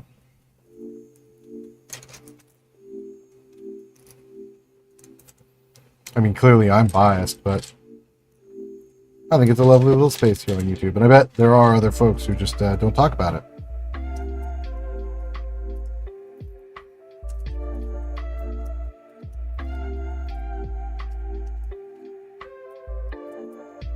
There's the other printed or stickered piece, so I'm going to pull that aside.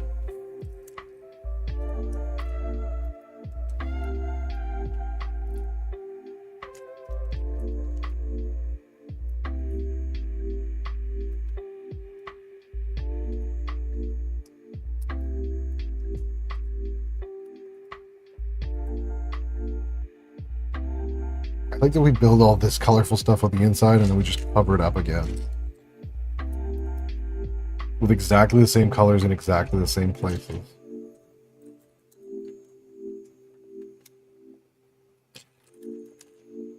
Yeah. I had to check there just to be sure, but yep.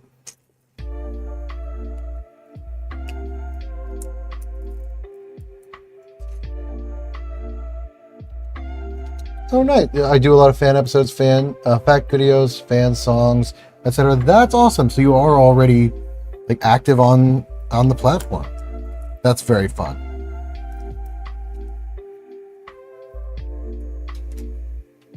Hopefully folks appreciate it too, what you do.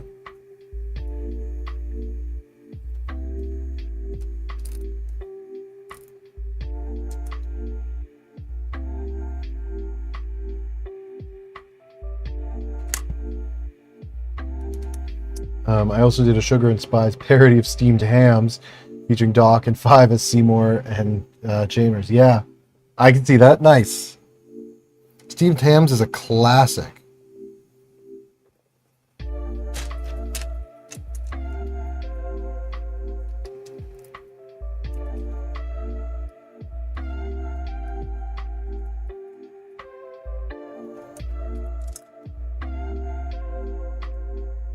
Interesting that I'm doing something different with this side as to what I did on the other side.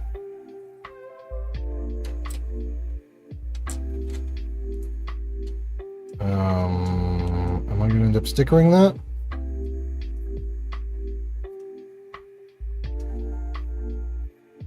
Yes. Use one of the stickered ones. In advance.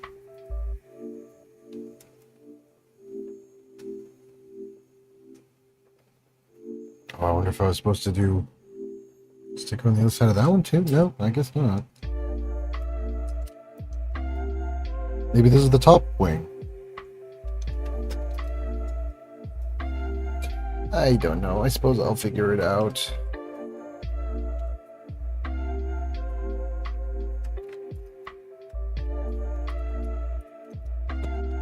Okay, I'll figure it out. I should stop being impatient.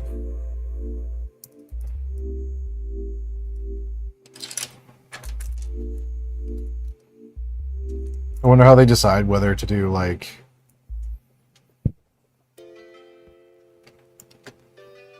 top wing, or like bottom wing, top wing, or like bottom wing, top wing, top wing.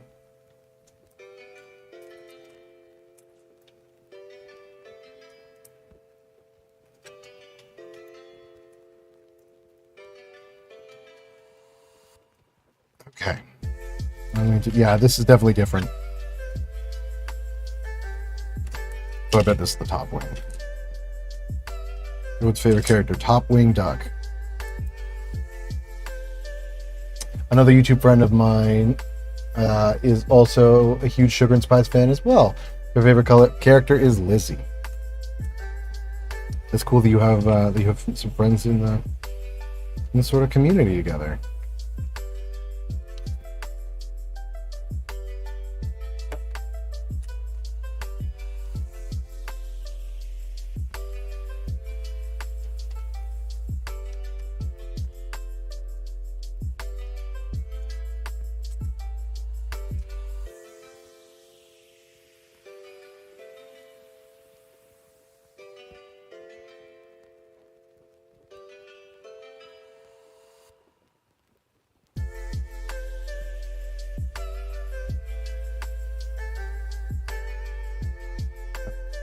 Adding another.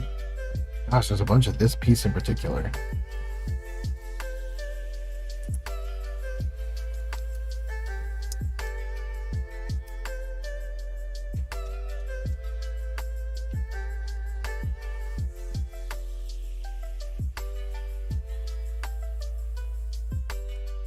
Ooh, that's a dusty piece right there. Yikes. Good feeling to clean them all.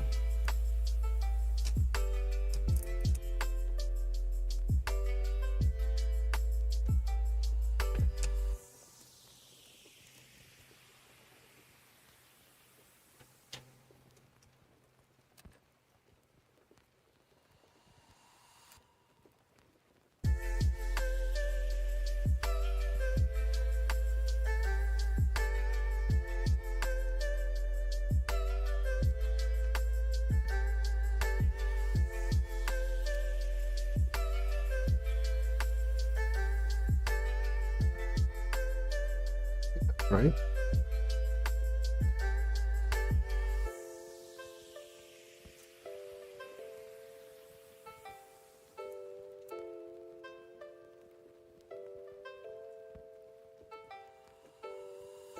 Having the same weird like concern here that I'm gonna run out of pieces, even though I shouldn't really be.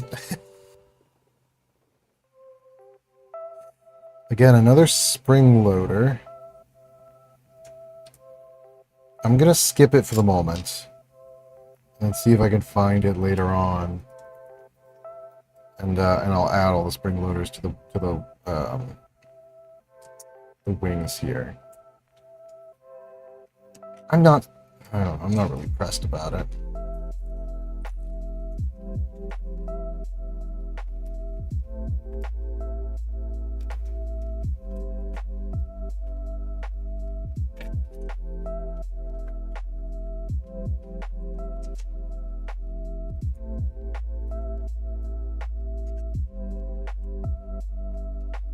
Like this? Yes.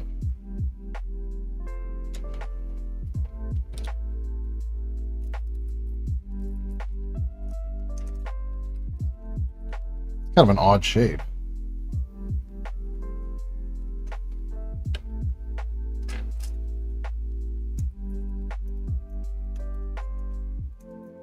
And there we go. Perfect over the top there. See with that stripe going all the way around. Oh wait, there was a piece here that I missed. I hope I didn't miss that earlier as well. Oh gosh, I missed a whole step here.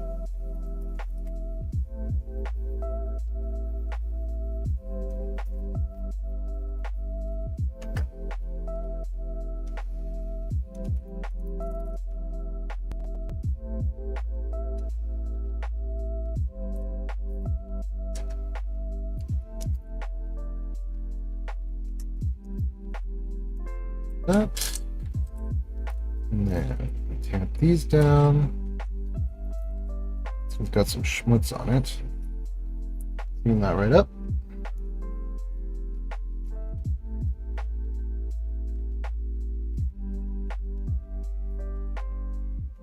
Yeah, okay, so this is the top wing.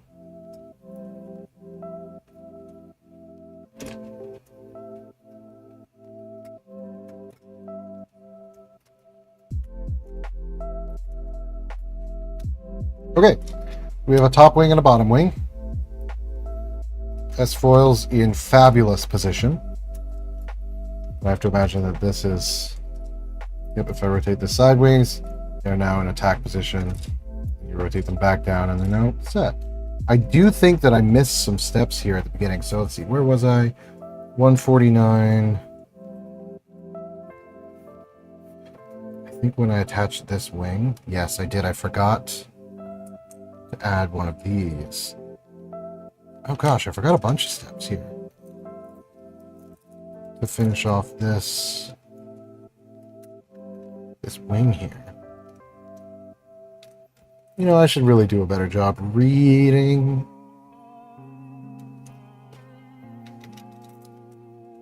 But alas.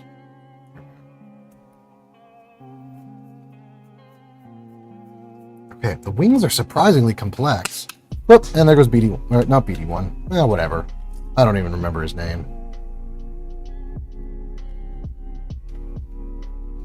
Rubber bands on there. Okay, cool. So they're held together. And then, shink. Now they're locked apart. And they're held together. Rubber bands are maybe... Oh, I'm supposed to use 2. Yeah, okay. That holds it better. That was going to be my complaint, and it's fine.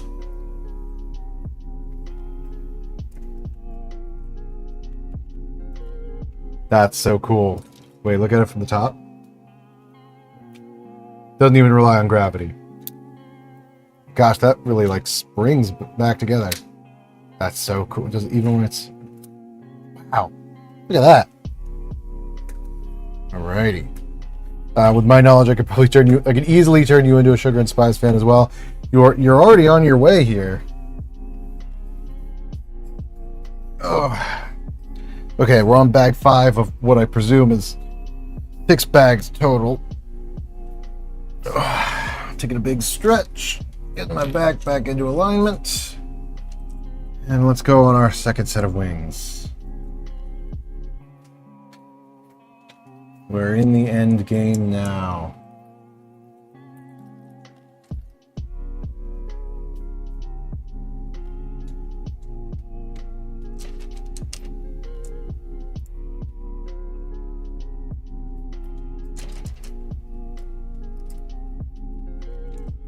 I'll do a better job of reading this time.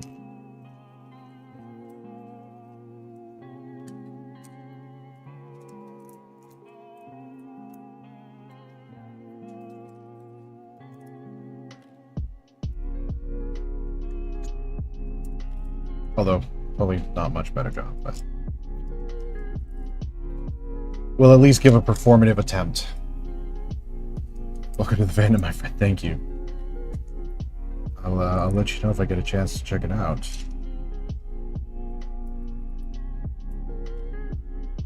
That seems like a lot of fun.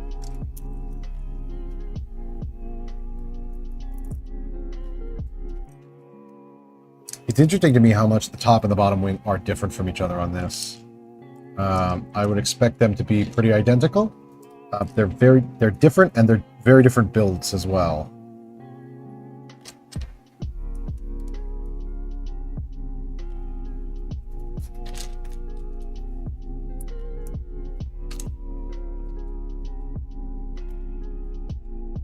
Surprisingly so.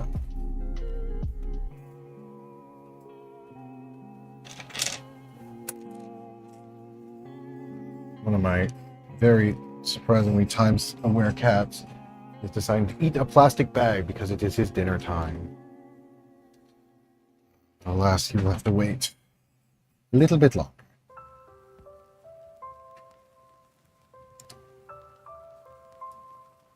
And hopefully not eat too many other plastic bags in the meantime.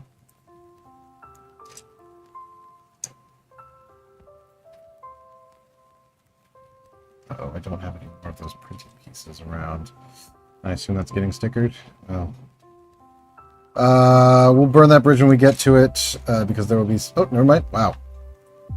Ask and ye shall receive. And then ye shall put on the wrong side.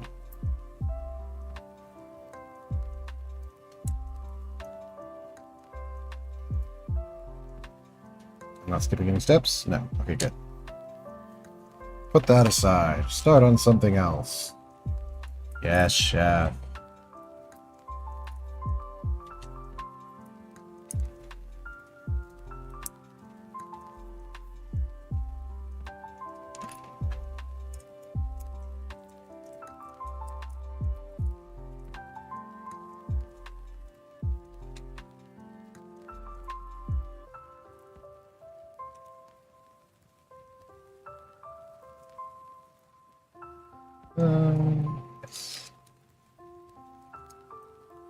We're certainly in the easier part now with how many fewer parts there are.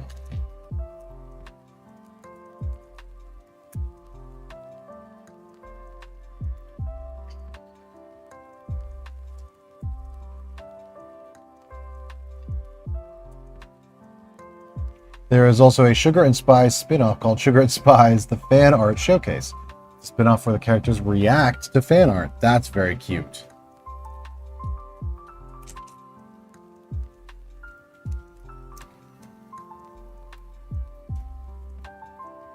One of my favorite pieces of media, which is Lego Ninjago, released a while back a little comic that was in kind of a similar vein. The characters didn't react to fan art, but there's a character who's been through a lot of things, and he goes on an adventure where he is.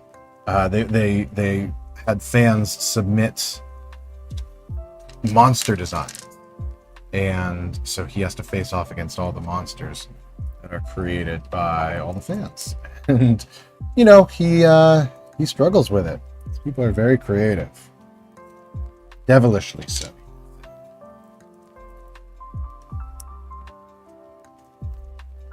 This back, attach like that.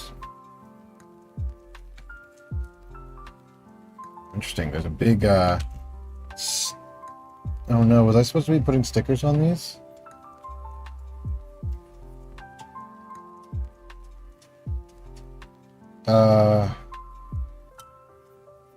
Okay, hang on. I was supposed to put stickers on the top ones. That's...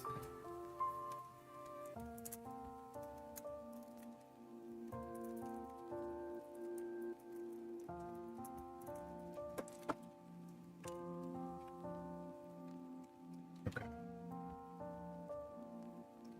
No, they're not. Okay, so this one is supposed to go like... That's over there. This one goes on this side. No, I'm sorting it out. My mishaps. There we go. So then this one gets the Go back. Go all the way back to here. This one gets the unprinted one. Take one of these boys. That's a dirty piece. That's okay.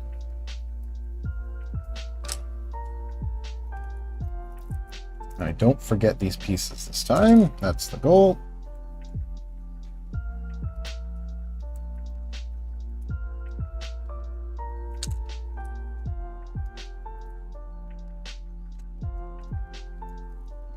There.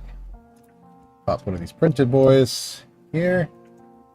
I forgot to attach this plate here. There's also Sugar and Spies. Oh, no, I read that. In the form of emojis. Gotcha. These would be a part of our Sugar and Spies fandom. You could do a Sugar and Spies mock as well. I think you should do the Sugar and Spies mock. And then you should let me see it.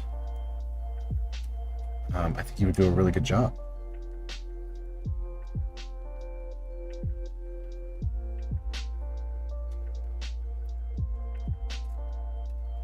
After all, you're the one who knows so much about it.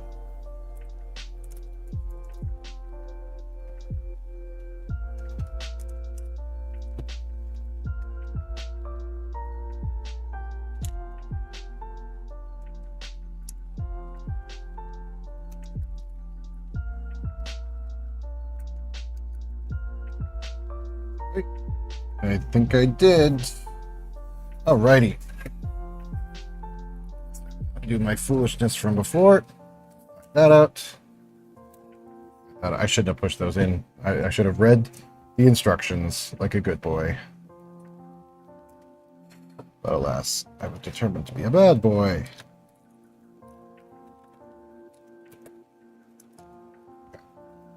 We're getting there. We're most of the way to an X-wing. We're like a Z-wing, a Z-wing. I don't know. I make stuff up as I go.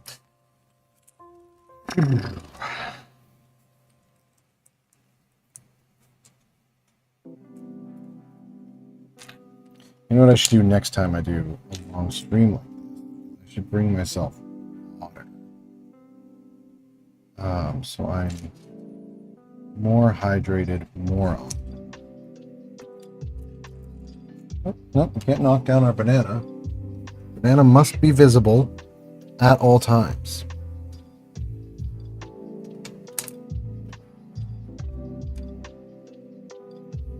And I'm actually I'm short by a single 1x1 plate.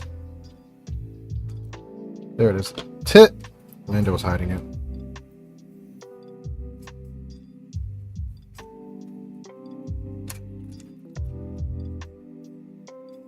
And good news, my cat has stopped trying to eat plastic temporarily. I am sure that this was not a full-time affliction, but at least for the moment he is satiated. I just noticed that I'm a little bit choppy. Hopefully that has not been going on for too long.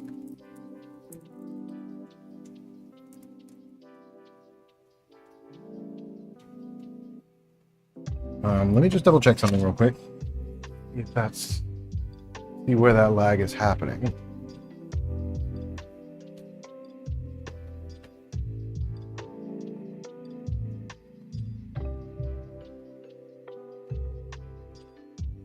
Interesting. I am sorry for that. That's a little frustrating, but I'm nearing the end here. So hopefully it's not too bad. Or who knows? Maybe it's just something I'm seeing on my computer.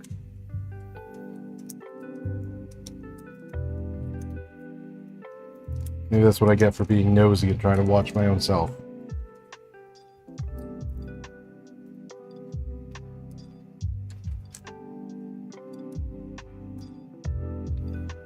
Michaela, could you check and just see if it's chopping around for everyone, or if that's just me?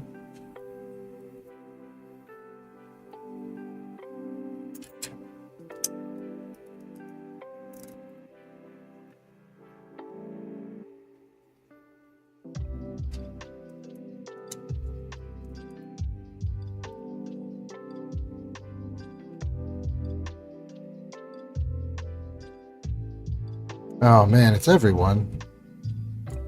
Well, we're nearing the end, I guess. But it should be fine.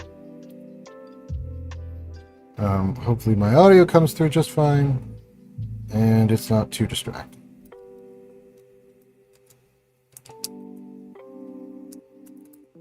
I think I'm short 2 shinies, and that makes sense because I grabbed 2 shinies from earlier, so I will pull them out of my studs container.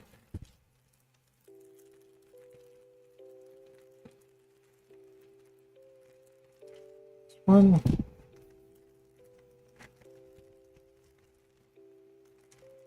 I don't have to tell what is shiny and what is just like plastic, you know? But I think these are both shiny. 1 and 2. Yeah, those are shiny for sure. Excellent.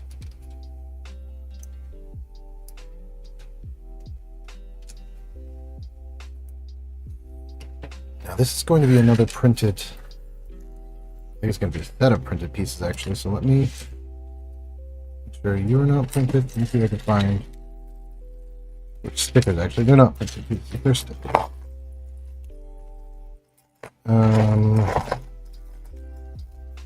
Okay, it's not in there.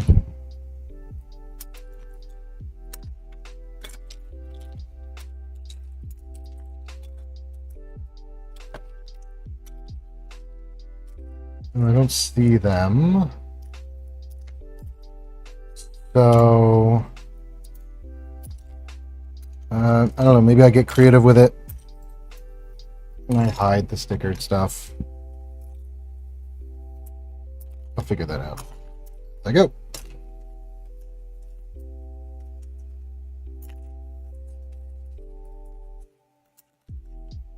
I bet I could take one from the other side and apply it here.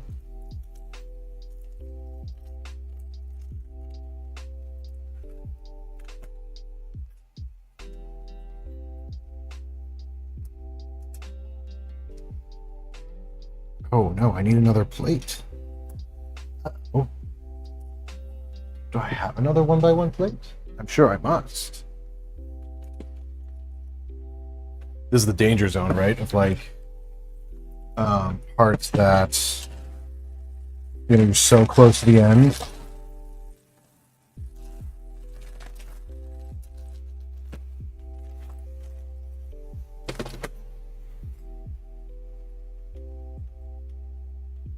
Just gonna try resetting my camera. See if that fixes the problem.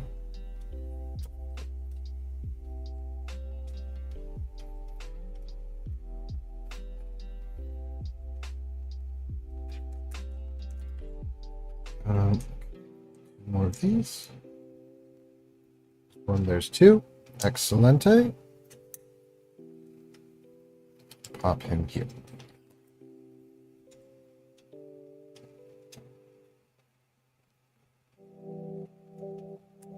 Similarly, I'm not seeing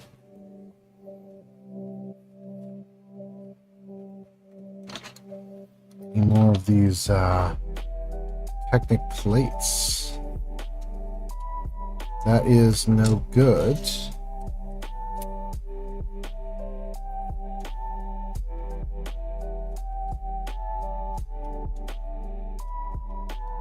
Okay, I'm getting an alert that YouTube is not receiving enough strength to maintain smooth streaming. As a result, viewers will experience buffering.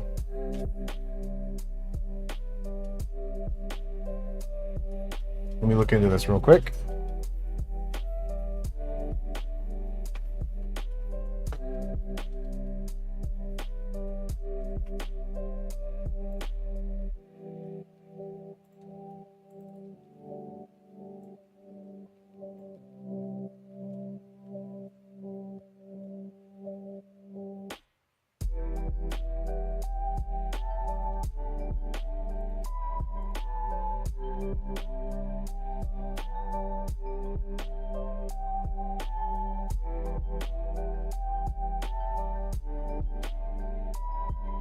Okay.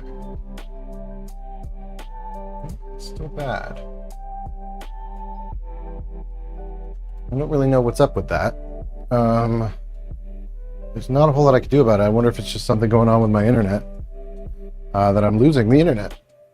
That would be no good, but also nothing I can do about that. So I'm just gonna kind of try to power through. Thank you for I don't know, being patient.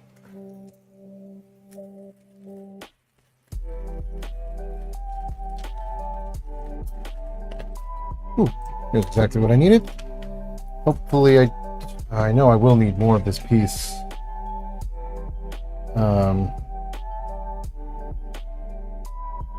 Oh well. I'll burn that bridge as I get to it.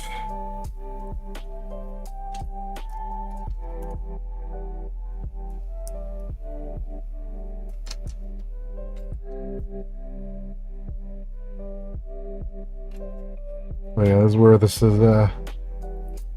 process begins to fall apart.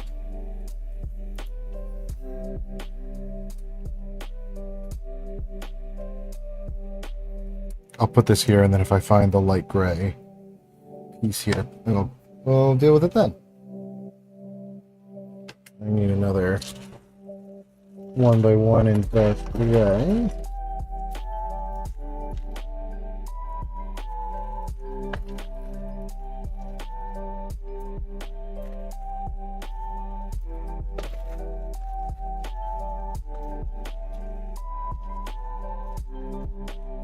Let's see.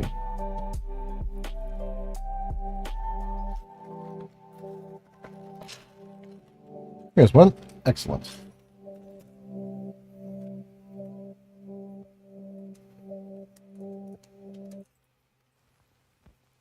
Ooh.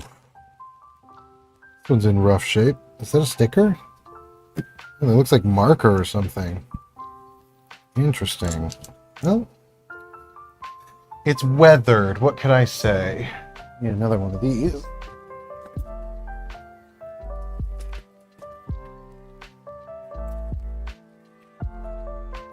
as well.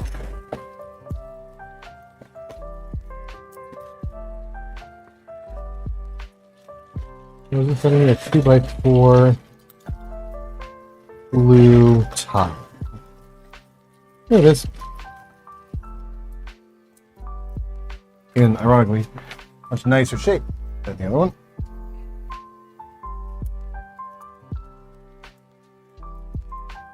Pop that there.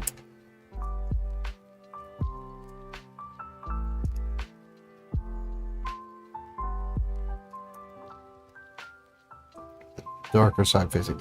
That makes sense.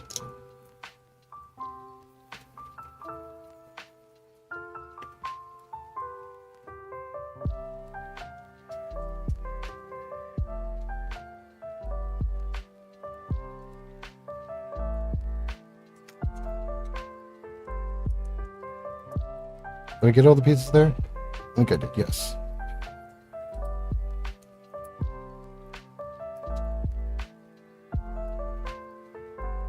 Oh boy.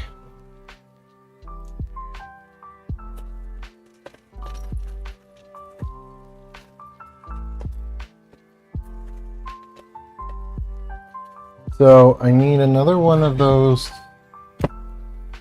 plates with the Technic hole through it. And I need another Technic brick. Oh, here's, wow. I'm impressed I was able to find one of those. I need to find a 1x1 Technic brick in light gray.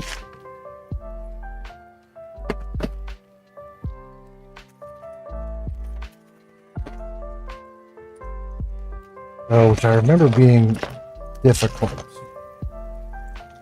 I may pull one from my collection, or do the same thing that I did with another set earlier, which is pull an egregiously wrong color.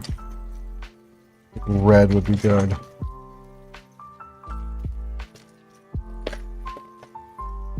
And then I can replace that later. You know, maybe I'll just skip it for the moment. I can always fill it in afterwards. That's not a super important piece to be here.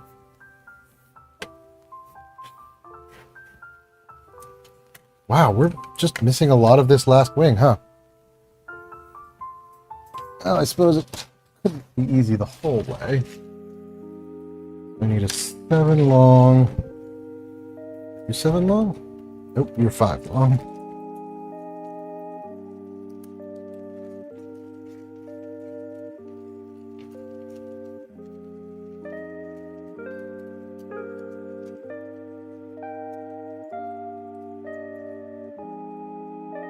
I don't see a 7 long in here either.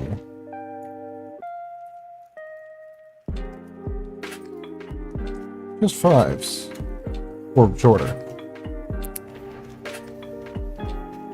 Okay, well, maybe we call this one wing incomplete. And we return to it later.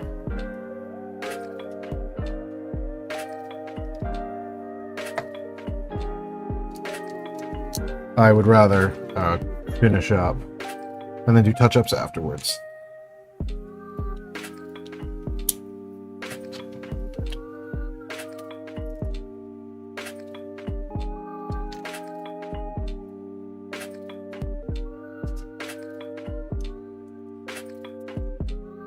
We'll get most of the way, and that'll be good.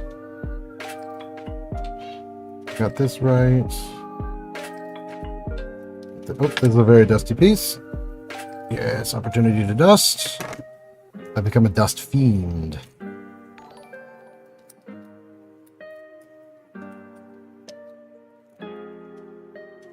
Saw one of these. Great. Oh, I need a 1x2.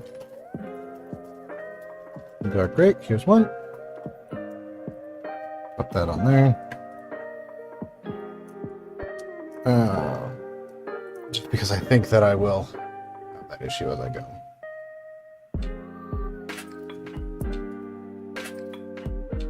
The fandom just got bigger thanks to you. I have over 242 subscribers. Oh man, that's awesome. That was a good number.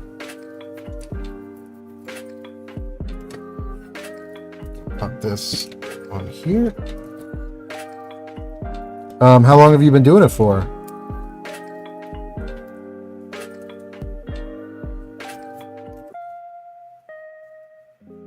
We'll add our rubber bands. Here's one, here's two. Whoa! Flung that into the ether. Okay, that holds it in place pretty good. We're still missing this thing here, but that's okay. We had 1, 2 in here, 3, and 4. I bet these are going to be our engines. Oh, they are. We're building 4 of these. Okay. I think I'm going to do them one at a time because my brain is simple like that. Do them on like this. Then, okay. Then this. 1. And here's 2. And this goes on the end of that. This goes on the end of that. Okay, cool, great. Same deal with this.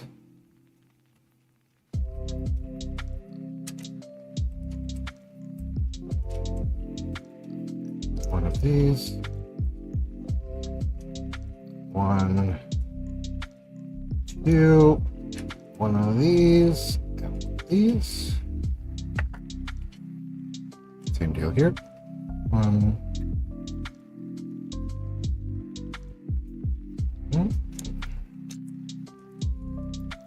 1, 2, 3. These. One of these. Final one.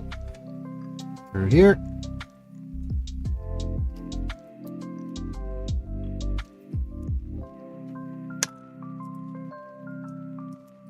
Oh, forgot to put this on here as well.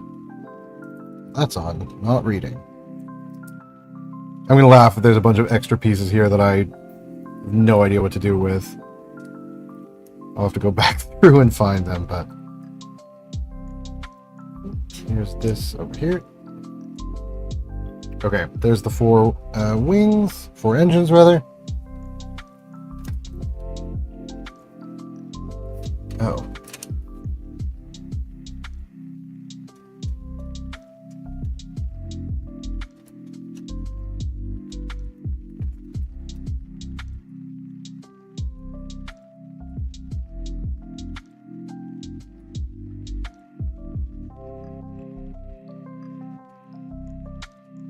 Oh, did I screw this up? I did on this bottom wing. There we go. They come up and they come... these ones go up. And these ones come down.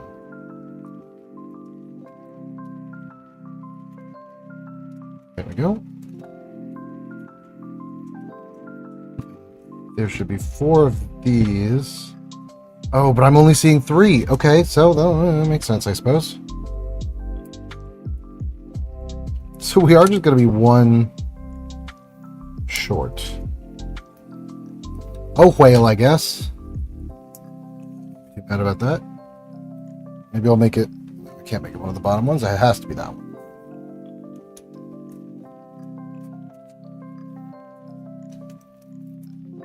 One, 2, 3. And then spring-loaded missiles, which I do not have. There we go. Okay, so I definitely missed... I suppose I could compare all the wings. Make sure that I... Yep, I know where I missed... I know where this goes. Goes on the inside of this wing here. My channel started off very weekly, but I became a diecast channel. I see. And after that, it became a Sugar and Spice fan channel. That's lovely.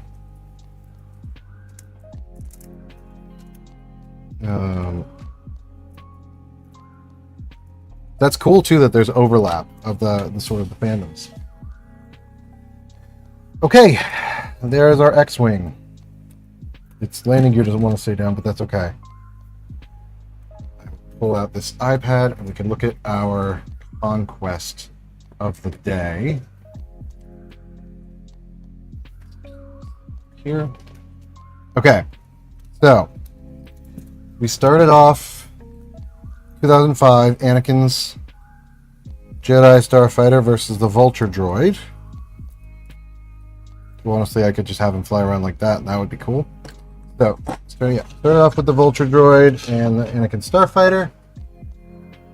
Then we did the 20th anniversary Snow Speeder. Okay, this little side build and our Lando Calrissian. And we ended with this monster. The X-Wing. Santec over here. The Resistance X-Wing in all of its glory. And there we go. 2005, 2019, 2017. We have nearly 20 years of Lego Star Wars between all of this, which is kind of crazy. I was hoping to do one more as well later today, but I think I am out of steam.